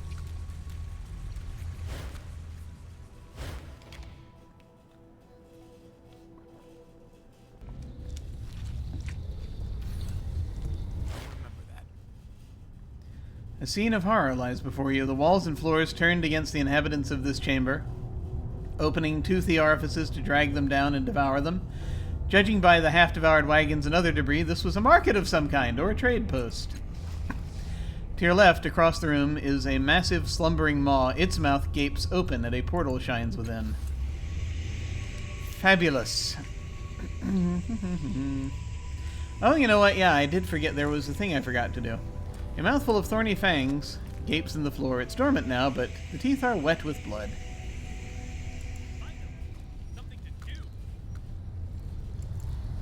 This gaping orifice must have opened beneath the wagon and bloom tendrils pulled it down.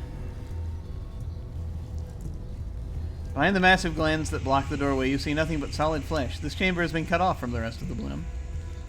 Yep. This round orifice is rimmed with rows of razor-sharp fangs, human flesh, and hair cling to some of the teeth. The fleshy ground is torn here, revealing a mass of glistening, boneless creatures. It's not clear if they're parasites or some foul progeny of the bloom. They went to town here. There's a tongue cluster. There's a thing. There's a maw. Yes.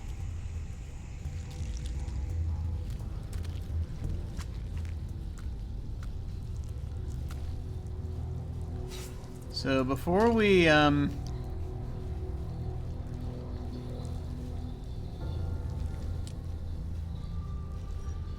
approach this other thing in the corner, whatever it may be,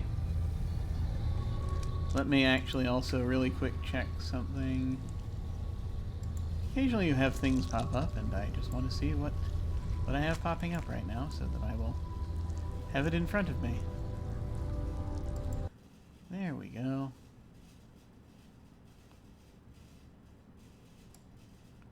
Alright, very good, very good.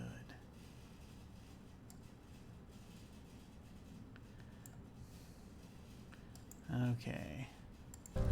Back to this. Trade post.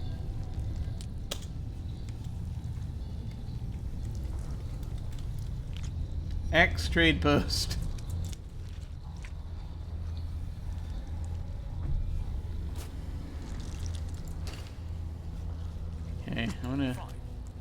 See what that is. Oh, money! That's good.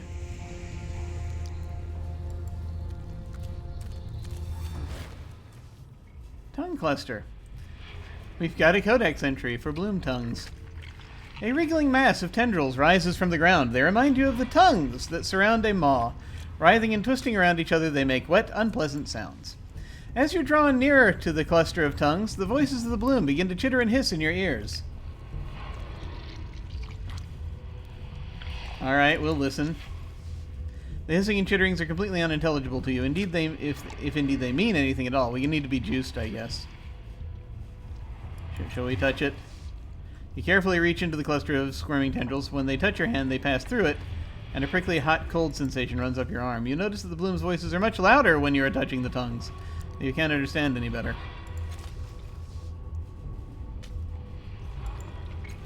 I guess maybe we need to be juiced.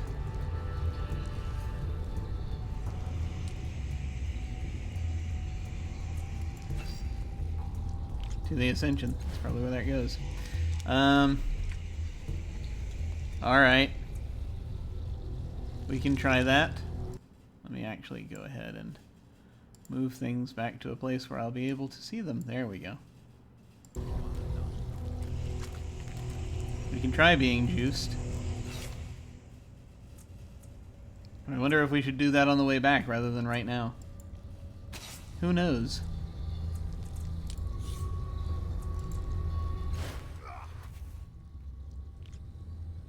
Okay, let's try that conversation again.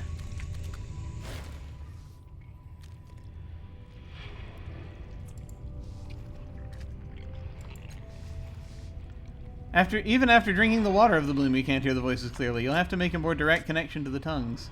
Really? With the water of the bloom coursing through your body, you can sense a difference between the voices here and the ones you heard at the maw. This particular tongue cluster has roots that extend throughout the chamber, and its whispers control their movements. Okay.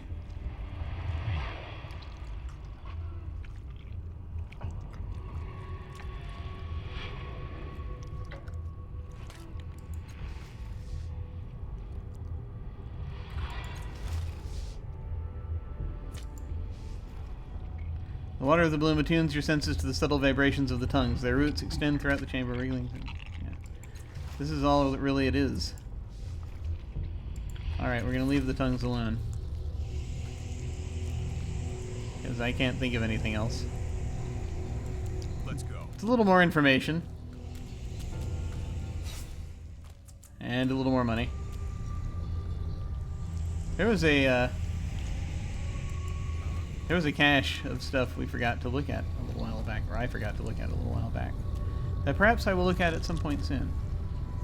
But in the meantime, I guess we're going to the Ascension.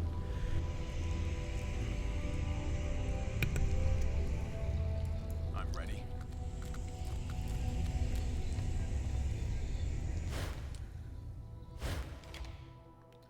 If an enemy is armored, change up the damage type of your attacks with abilities or ciphers to overcome it. You emerge from the portal into an alien world. The air is thin and bitterly cold. The sun is a tiny white globe in the sky, casting dim light over a landscape of crystalline beauty.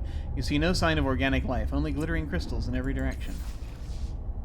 Quite a view, nicer than the bloom at least. Okay.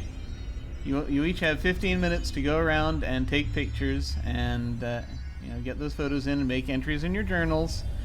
For this tour stop, but the bus is leaving as soon as we are refueled. So look alive, people. Anyway.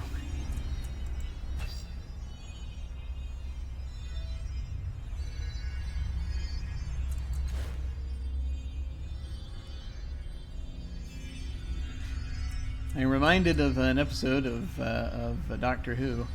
Of the classic Doctor Who, where they ended up in places made out of crystals. There were a couple of those, at least, because they used the same sets more than once. You just make out a passage leading downward beyond this point, but a tightly grouped cluster of crystals blocks the way.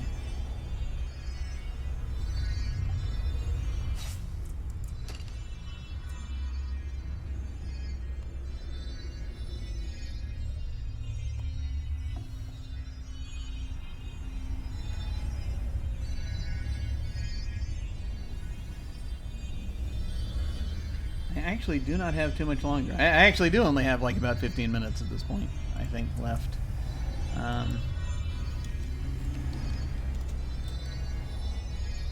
It's now crystal time.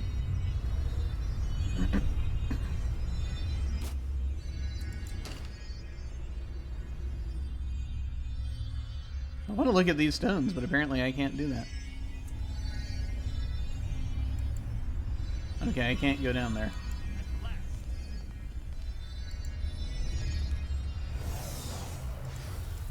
Wait. Everyone alright? No? Yes? No? You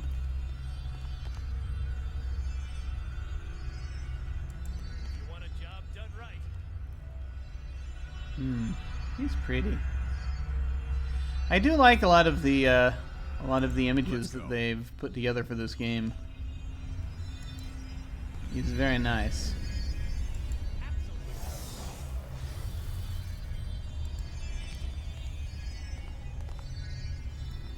All right.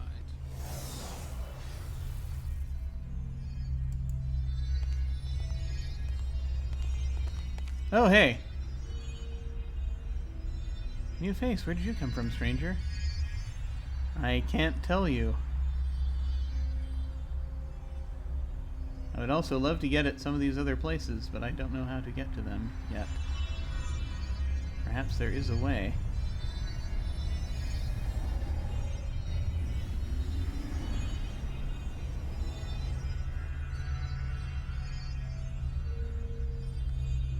Doran?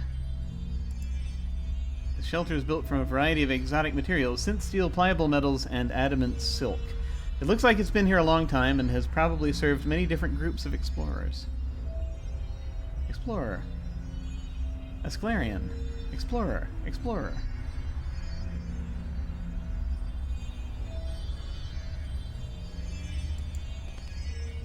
Hi. Doran, this tall, weathered man nods to you. He holds himself stiffly, as if something will crack off if he moves too quickly. He glances at your tattoo and smiles. Hello, Castoff. I am Doran, prophet of the Changing God. It's been a while since we've seen anyone come through here. What is your business in the Ascension? I'm looking for a circlet of dark, high-line material known as the Magmatic Amulet. Have you seen anything like that? Dracogen sent me. I'm just exploring. Okay, we'll talk about the amulet first. He raises his eyebrows. Now that is interesting business. Sadly, I cannot help you. We've seen nothing but pretty lights. To be honest, I think that's all there is to this place. What does it mean that you're a prophet of the Changing God? A title only, he says, bowing his head in momentary respect. The cultists of the Changing God believe I have a special connection because I found some well-hidden secrets of your father's once. Uh-huh. He shrugs. Between you and me, I just got lucky. What secrets of the Changing God did you find? He waves it off modestly. Nothing that would interest you. An old workshop of his with some trinkets. I don't understand any of it, but the cultists were ecstatic. They drafted me as a prophet and confiscated everything. Well, he winks. Everything I didn't sell first. Fair compensation for my efforts, you know. Are you related to the cult of the Changing God in Sagas Cliffs? You got that look about you. Those robes. We are cultists of the Changing God, yes, though I'm afraid we have little to do with our colleagues in Sagas Cliffs. There is not a lot of oversight between our churches. What? You don't have a pope?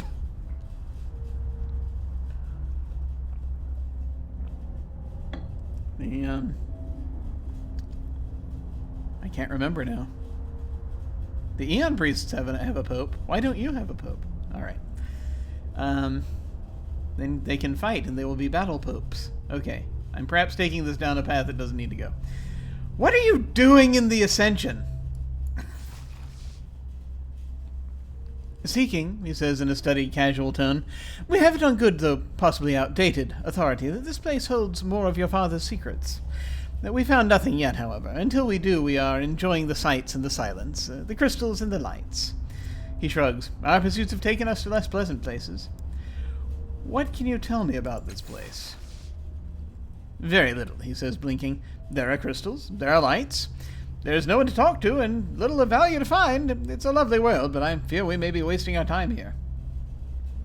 Are you sure you can't tell me anything about the Ascension? There is little to tell. It's a beautiful place, but devoid of life. Okay, farewell. And farewell to you.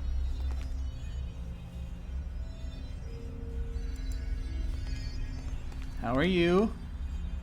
I'd keep moving if I were you, no offense. Are you lost, little Castoff? They don't like us. They don't like us at all. I serve the Prophet Duran. Speak to him, not to me. Yeah. Asclarian? This tall, lithe man has an unkempt shock of bright red hair. His skin is ashen, as if colored by the dust of old tomes. It's been a long time since he's seen a real sun. His smile is thin and twitching, and a demented light burns in his eyes. Another Castoff, he says with a sneer. Another echo. Who are you?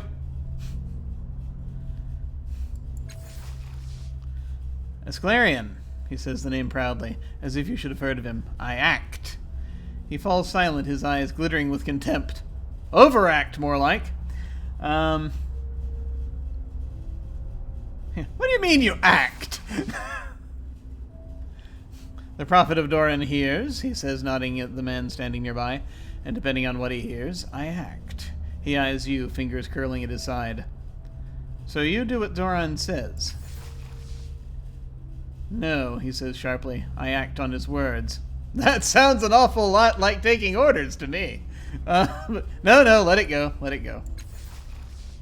His eyes narrow at your silence, then with a deep breath he is all smiling arrogance once more.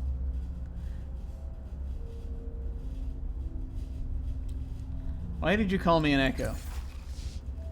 The strong are those who act, he says, closing his eyes as if quoting from memory. They change the world, break the sky with their thunder. His eyes open, dark and disdainful, and then there is the echo, a weak imitation of the source's fury, claiming to be more important than it is. Castoffs are echoes of him, and deserve none of his glory. I've heard of other cultists who worship the echoes. Fools, all of them. The source is what matters. There are many Castoffs. Even if you think we're weaker than our father, we don't have a large effect on the world. I claim no more importance than I deserve. I've changed my mind. I couldn't be less interested in what you think. Let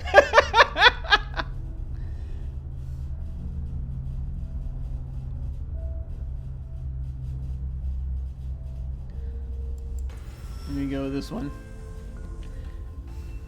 Don't think we have an effect on the world? Yes, he says, raising his eyebrows, his lips twitch again. Certainly. An echo has power of its own. It can shake mountainsides, create avalanches that bury villages. He smirks at you. It doesn't make the echo clever. An echo simply goes where it is sent. They're all the same. They all want to impact the world while their father simply does. You think all Castoffs are echoes of the changing god. What are you then? I don't want to tick him off, but perhaps I do want to tick him off. Can you tell me anything about the Ascension? I can, but I won't. The Prophet Duran will decide what you are allowed to know, Echo. Okay, maybe I do want to piss him off. I'm looking for a circlet of dark highline materials called the Magmatic Amulet. Have you seen it? He shakes his head slowly, his eyes never leaving yours. You think all Castoffs are echoes of the changing god. What are you, then? A man like him, a man of action. Oh, great, yes, just what we need. More manipulative assholes like the changing god. Even your questions are echoes, he says, like, looking away. You're an echo because you're not the source. It's simple. Right. Okay, thanks. Good talk. To action! Why do you put up with that guy? Hello again, Castoff, Doran says, nodding at you. You don't hear any thoughts from his mind at all. It's just quiet, as if something is carefully and silently listening from the dark reaches of his head. Oh, that doesn't sound bad at all. Okay, no, we're good. Never mind. I think we're just gonna have a little look around. Yeah, that's all. Just gonna wander around a bit. Good Lord. What is this? This is a big crystal. Before I go poking it, let's go ahead and save the game again. It's not so much that I'm worried about dying. Because permanent death, while it does exist in this game, doesn't happen a huge amount. But, it's like, there are certain things I don't want to go down an avenue and then not have the ability to look at other things if I need to. Big crystal.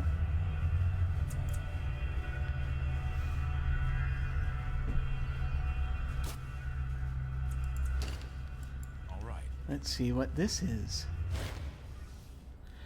This massive crystalline structure looks like a shrine of some sort. Colored lights float about inside, each one like a tiny galaxy trapped within the crystal. As you approach, the crystal begins to hum. The resonations shake your skull. The humming shifts and increases until you hear a voice. We'd like to talk to you about your car's extended warranty. No. Revel, the bright voice echoes directly in your mind. It stutters, uncertain, like someone trying to remember how to speak. Greetings, Patterned One. I am the speaker. Welcome to the Ascension of Kexlianish. I am sorry, but the Oracle no longer exists. Uh-huh.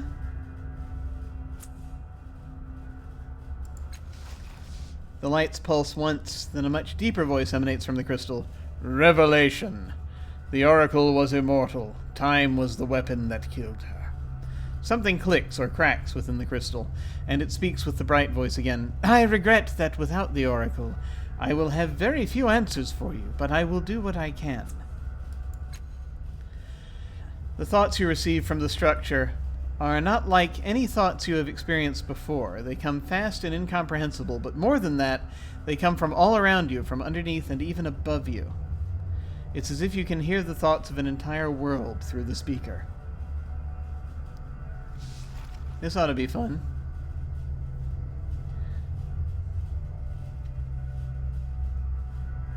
I'm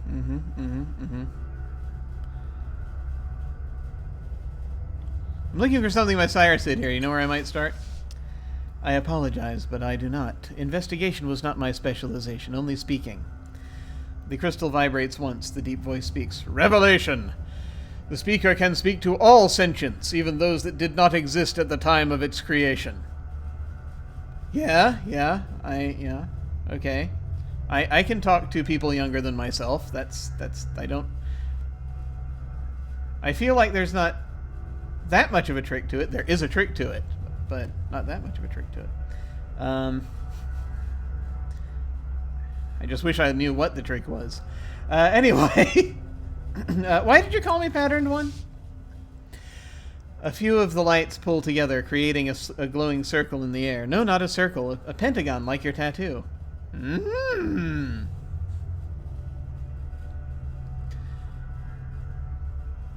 Patterns are what we do, Patterned One. Life is pattern, and your life is more than most. Your thoughts hold a certain shape. A shape I've seen before. The lights twirl and chime wistfully.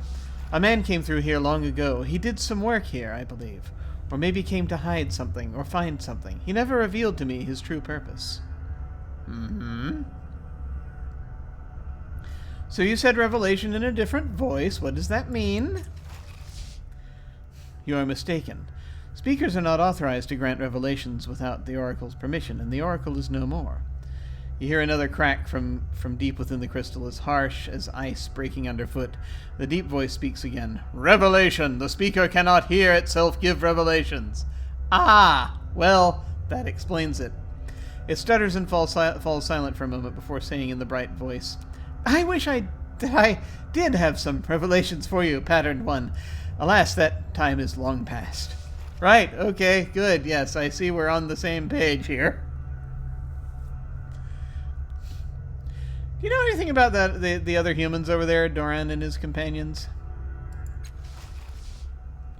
I do not, nor do they know anything about me. I will not speak with them. Its answer is surprisingly curt. Why won't you talk to the other humans? I mean, okay, one of them's a bit of a jerk, but Duran seems kind of okay, maybe, except for the horrible thing inside his head, whatever it is. The lights inside the crystal dim slightly. I do not trust them. They don't taste right. You hear a sound in your mind remarkably like a clucking tongue. I cannot explain it. Ah, XP! Revelation, the deep voice adds, above a chorus of brittle snaps from within its body. The speaker tastes a strange pattern to one of the humans. 2 patterns of thought where there should be 1. Oh boy. Oh boy. What does it mean that you're the speaker? My full title was once the speaker for the Oracle of Kexlianish. It says the name with soft reverence. I heard questions from pilgrims, relayed them to the Oracle, and then conveyed the Oracle's answer via revelation. I gave wisdom to this entire world. Maybe when there were people on it, I guess. The crystal's light dims. Now I speak for no one, and I have few answers to give. The deeper voice speaks again. Revelation! When the speaker dreams, it dreams of weeping. Sometimes the tears are made of light, others tiny black gems. There's an interesting thing also, by the way. Just before I forget, about this scenario where you're going through them all and entering like a distant place, another planet probably, somewhere far away, another world, another planet probably. And that is just that the Numenera setting basically does have connections with other worlds, other planets. It's been billions of years since present day for us. So, you know, there have been many other civilizations and a lot of connections with beings from other planets and other planes. And so it is kind of neat thing to play with. I actually have a scenario that I actually ran on this channel at one point for Numenera. It's a one-shot where you have basically these towers that connect with other worlds that are sort of left behind by a previous civilization. And so it's a thing that happens often enough, not like all the time, but often enough on this world that it's not unusual to have communication or even transport to other planets from time to time, and so that's really neat. But it's been a very long time since still. These are always these ancient things that you end up seeing, whether it's from your planet or another one, and I think that's very cool. Anyway. Can you read my thoughts? No, but I can taste them. Among other things, that's how I know to speak in your language. What was the oracle? You are standing on it, or rather, what remains of it. The Kexlianish built the oracle to answer the most difficult questions of existence. The voice grows wistful. Then the Lianish left. The oracle remained for 100,000 years or so before it broke down, I suppose. All that's left of the oracle are the phobits.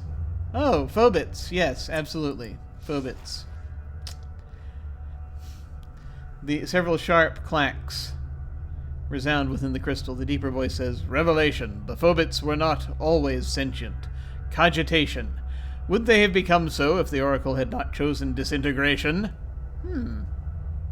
I guess maybe these little lights are the phobits? What are the phobits? The lights dance within the crystal in a manner you can only interpret as proud. We are the phobits, the sparkling lights you see inside some of the crystals. If the oracle was a brain, then we were its neurons. Each one of us had our own job, our own specialization.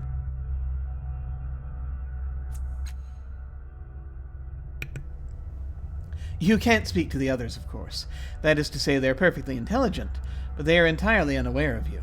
The only reason you and I can speak is because of my role as speaker. The others weren't made for communication or perception. The speaker throbs. The deep voice cuts into the air. Revelation! Common phobits were used to store activation states and simple information. Some may still react to basic physical stimuli. Really?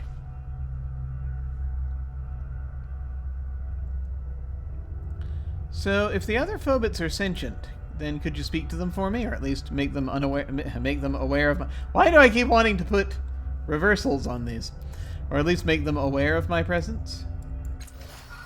XP! Of course, but they know nothing. I don't see what interpreting would. The speaker trails off, pulsing thoughtfully. No, there is a way they can help. Several Phobits in the area were in charge of transmission tracts, communication pathways connecting the Oracle's smaller subsystems. When the Oracle passed, those pathways became obsolete and their Phobits quiescent. But those tracts could serve as bridges to help you explore the area. Yes! The deep voice booms. Revelation! Like humans, the Lianish also require physical structures for traversal. Only a few Phobits specialize in areas requiring this knowledge. The speaker is not among them. The speaker's bright voice returns. I try to interact with the Phobits. When you do, I'll ask them to activate or deactivate. They may not all be as helpful as we'd like, but I think you'll figure some way to get around. Good, good, good. What happened to the Lianish? Again, just out of idle curiosity. I do not know. They left one day, abandoning the Ascension entirely. Perhaps they ascended to a higher form of life. In any case, they did not need the Oracle anymore. Alright. We're good. Good talk. Good talk. Farewell, Patterned One. I'm going. So perhaps I'm going to regret this.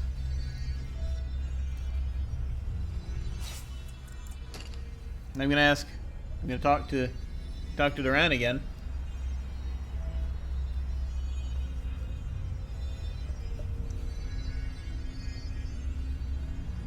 Just as a thought.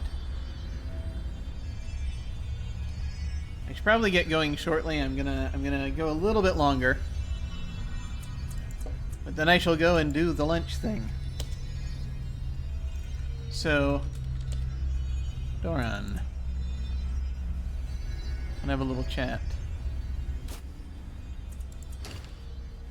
And actually, before I do, I need to actually go ahead and use this cipher so that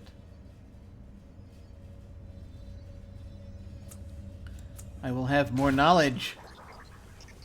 So, machinery, mystical, or natural?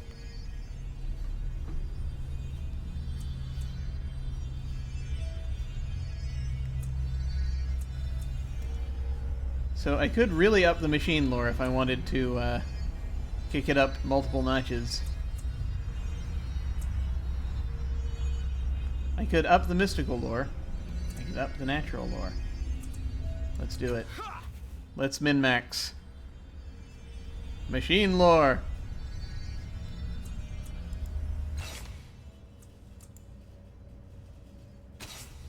Yes! We are double specialized. We could have been more special. We could have been a little more specialized, plus specialized with mystical, or become more than trained with natural. But no, we went the other way. Hey Doran. So, hello again, Castoff, Doran says, nodding at you. So, I spoke with the Crystal Shrine over there. It says this place is filled with sentient beings called Phobits. He gives you a flat, disbelieving stare. Suddenly he bursts into laughter. You're jesting. You're jesting. I see no friend. We have explored this entire area. We are the only sentients in this place. The crystalline being I mentioned says that one of you has two patterns of thought in their head. Does that ring a bell? Do you know anything about that? How alarming, Doran says with a smirk. But thank you for bringing that to my attention. Okay. Yeah, you sure you can't tell me anything about the Ascension? Little to tell, a beautiful place devoid of life. Okay. All right. Good. We're good. Farewell. That's about all there. Yeah. Good. Nice. Okay.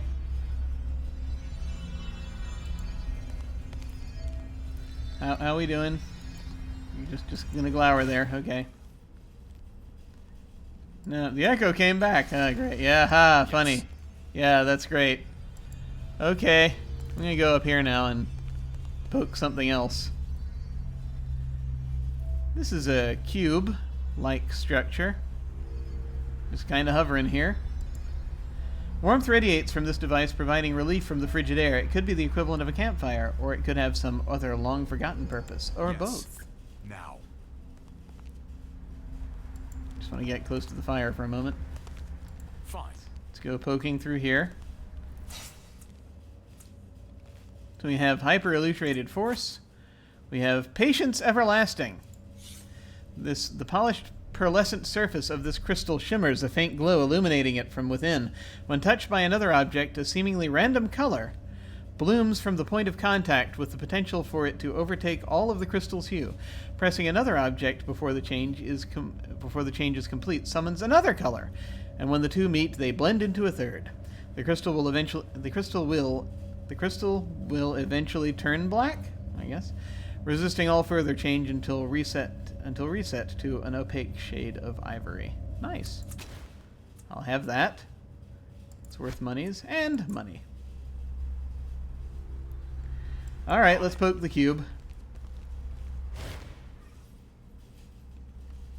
Even as it floats weightless in the air, the megalith bespeaks adamantine heft. Adamantine heft. Ah, yes. I said adamantine because I've been too affected by Marvel over the years. Marvel Comics over the years. Adamantine is another pronunciation. But anyway, it's an adjective. Adamantine heft, perhaps because of its contrast with the surrounding crystals. The stone bleeds need, even hunger, and a telepathic whisper rasps the thought product in your mind. What rasps the thought product in your mind? Okay. Try to read its mind to understand what it wants. What do you want? Study the megalith. We're going to study it first.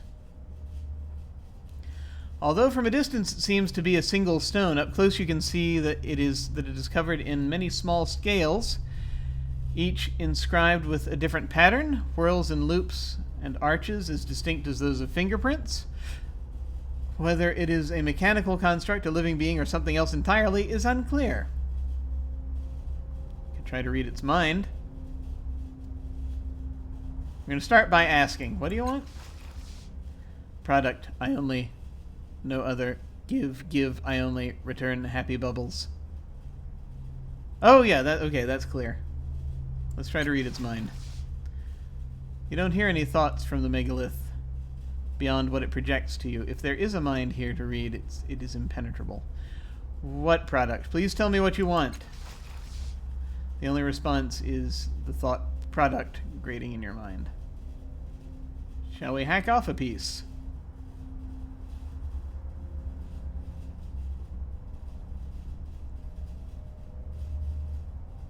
We're going to leave it alone for a moment. You know how you save the game before you do something foolish? Guess what we're about to do.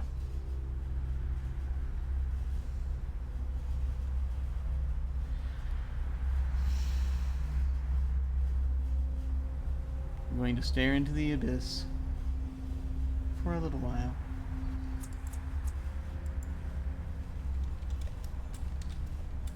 Cube!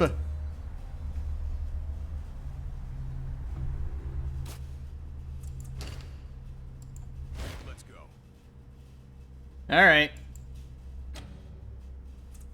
Oh no, this is more your speed. Let's see if this investment means anything.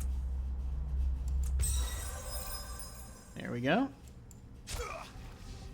Excellent. Oh, wait. That looked painful. Digging your fingers deep under the scale, you rip and tug with all your strength. At last, the scale snaps off, revealing a tube-like fistula leading into the megalith's interior. As a small object rolls out of the tube, your mind explodes with the megalith's outrage. No, bad hatching, no bubbles. Then its thoughts fall silent. We took 1 damage and gained a collection of crystals. This might have been a terrible idea. Bad hatchling, no bubbles.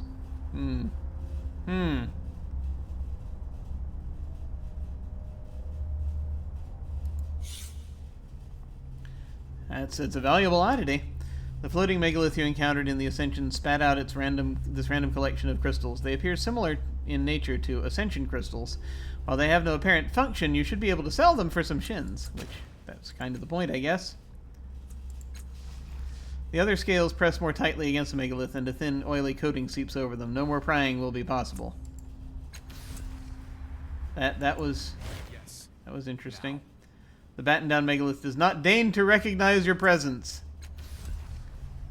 I worry that perhaps we were supposed to do something different, and not necessarily try to grab at treasure.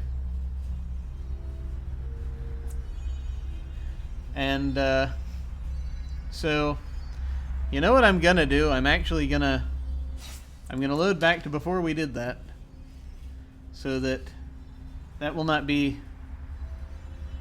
such a problem. Granted, we don't have a lot of time, so I may just dive off shortly. But I want to try at least to look around a little bit more before we make a final decision on whether or not we want those crystals. The Ascension Cube.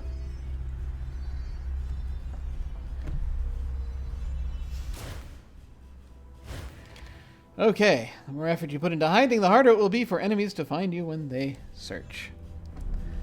Once again. Alright. See, we're still friends. Alright. We'll come back. Soul of action. We'll come back, and perhaps then we'll smash a bit off. Yes. Yes?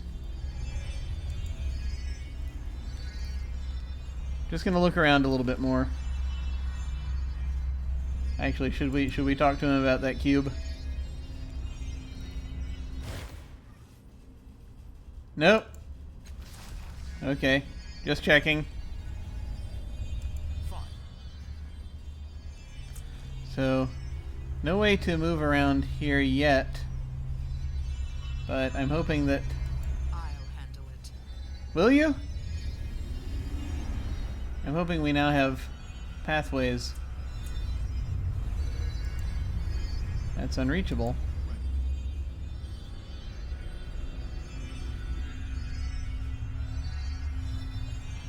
Where are they heading? No idea. Okay. Like a whisper. How do we get at the, these things we're looking for? These little light thingies. Enter the Ascension and claim the magmatic amulet. I found my way to the trade post where an open mall leads to the Ascension. Now I need to search the Ascension for the magmatic amulet, which Dracogen described as a dark, hyaline circlet. Alright. Yeah. Phobits, right? You gotta get at the Phobits. Where are the Phobits? May I please have some Phobits? And it's done.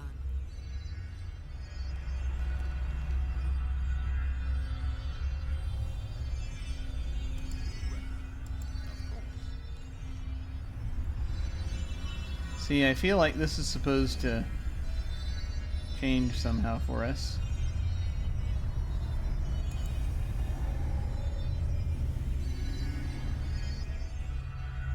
Alright, I'm gonna head back up there. Just in case there's something I'm missing. Whoa, whoa, whoa, whoa, whoa, whoa. Whoa, whoa, whoa, whoa, whoa, whoa, whoa, whoa, whoa, Hey! Ah, there we go. Thank you. Whatever. Loot! More hyper-elutriated force and more monies. What's this? This crystalline structure is distinct from all the others. It looks older, more fundamental, but by no means basic. It is one of the more complex structures you've seen in this place. Large portions of it glow, emitting a low, rumbling hum that you can feel in your chest. Blurry lights flit across the surface of its largest gems. Are you a phobit? A wave of force pulses out from the crystalline structure. Your body shudders with the impact, even though you hear nothing. Can you speak? The crystals release another single pulse, jolting your body. You get the strong impression that the pulse means yes. This phobit is not like any other you've seen. It may not have the communication qualities of the speaker, but it is trying to talk to you nonetheless. What is your function? The glow dims slightly, and the blurry lights on the gem surfaces disappear. You realize they weren't lights at all, but images the phobit was trying to show you.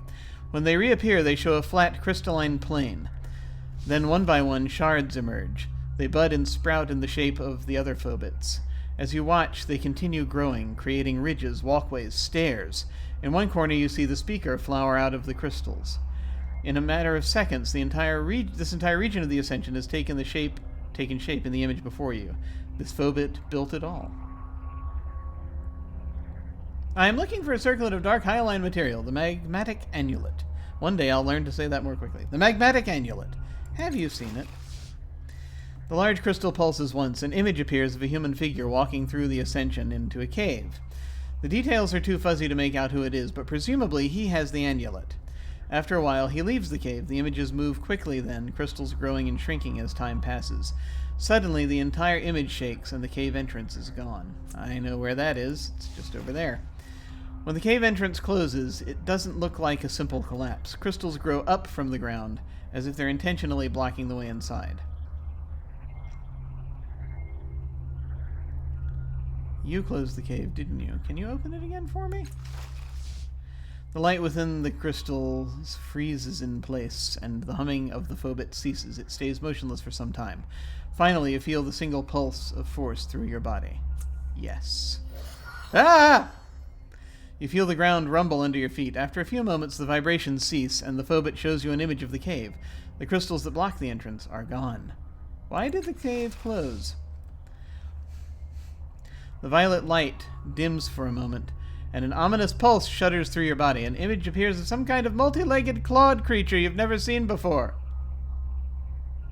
Great. Can you show me that again real quick? The violet light dims again. Phobit shows you again an image of a multi-legged clawed creature. It appears to be devouring solid crystal shards. Right, thank you. Okay. So glad I had that opened. You feel 2 quick pulses through your body, then the crystal structure goes sterile. Okay, I am so looking forward to this now. Great. Go.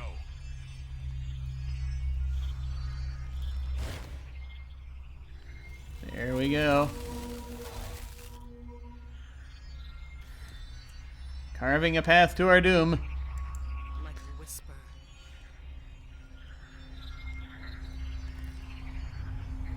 Sure enough.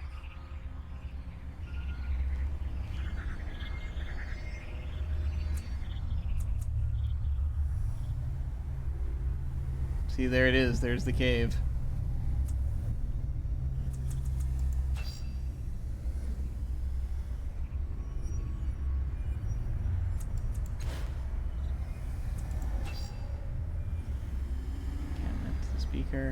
The builder. Nice. This is going to be more involved than I thought, I think. I'll handle it. Are you? Will you? Will you truly handle it?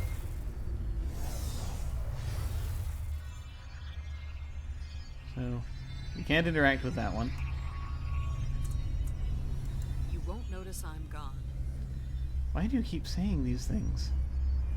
Can't interact with that one. We can interact with that one.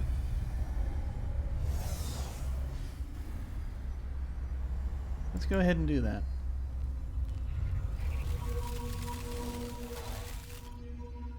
Before we go in there. Consider it done.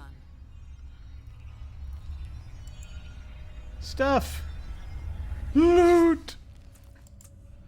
Alright. Can't interact with that. No, we're gonna have to go all the way back around. Alright. Sure. Okay. I am actually about out of time.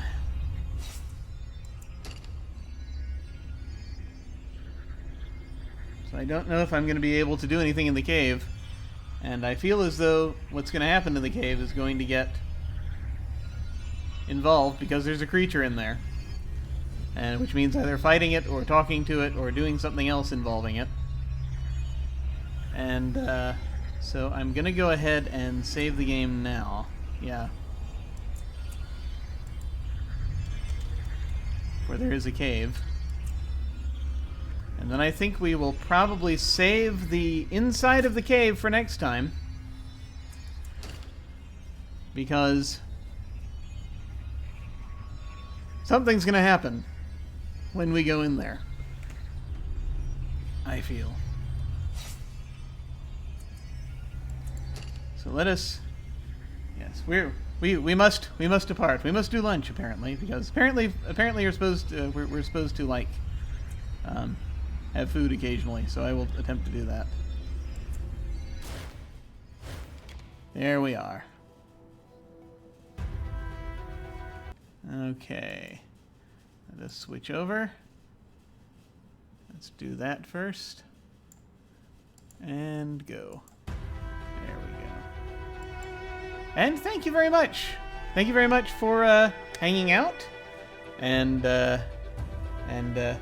coming through this strange journey with me. This is actually very neat. It was very neat getting to see the Ascension and basically figuring out the various quests prior to that, figuring out how to get further with the tides, and just sort of seeing the additional, I guess, the Castilage Easter egg, which was amusing. It's very neat. Just the sheer level of detail in this game is just mind-boggling. So it's really neat to see it. The sheer amount of lore and backstory and thought that has gone into this is just remarkable. And so I'm very pleased to be back playing it, and I think we're getting pretty close to the end, probably. So I'm enjoying it very much. Now let's see, things that are happening. So on this channel, what else is happening? So on Tuesday, with any luck, we are probably going to be doing a sort of a season finale for Urban Shadows, for our Urban Shadows game. We're going to just sort of take care of more things during day 2 before the gala happens that evening, and then the gala will happen, and we'll see. That'll be season 2. That'll be after we come back from hiatus. We're going to go on hiatus for like 6 weeks and come back. Since we suddenly realized we had enough story for way more than we were doing right now. So we're doing that. Then on Wednesday night, we have the continuation of... well, actually, not this coming Wednesday. That's right. On Wednesday nights, we have our campaign of Scum and Villainy, but we are taking this coming Wednesday off. We're not going to have everyone available, so we're gonna take a quick break and then come back a week later. So that'll be 1 week from Wednesday. But on Wednesday during the day is when we do City Skylines, and so I'm going to be playing more of that and building the city more. I've been looking at information on the Park Life expansion that I got, and it looks very exciting. Some design things I'd really like to do, and I am considering. I don't know if I'm going to have the energy to do this, but I'm thinking about sometime between now and Wednesday doing a second City Skyline stream. Probably like for this weekend. If I can manage it, maybe on Monday. I'm going to be running around doing grocery stuff in the morning on Monday, so it depends on how much energy that leaves me with in the afternoon. But I may do an extra City Skylines stream this week, just because it is a terrible, terrible addiction. And I would like to plunge back in. So we'll see. So next couple of days I might do that, either maybe like tomorrow or Monday. So perhaps look for that. We'll see if that happens. Depending on how I'm feeling. And so that is a possibility as well. Yay, addiction! Yay! But in the meantime, folks, thank you all very much for watching. I appreciate it. This is a lot of fun, and I look forward to coming back to this on Friday, a week from today, to see what's in the cave. But until then, folks, do take care, and I will see you all of a sudden.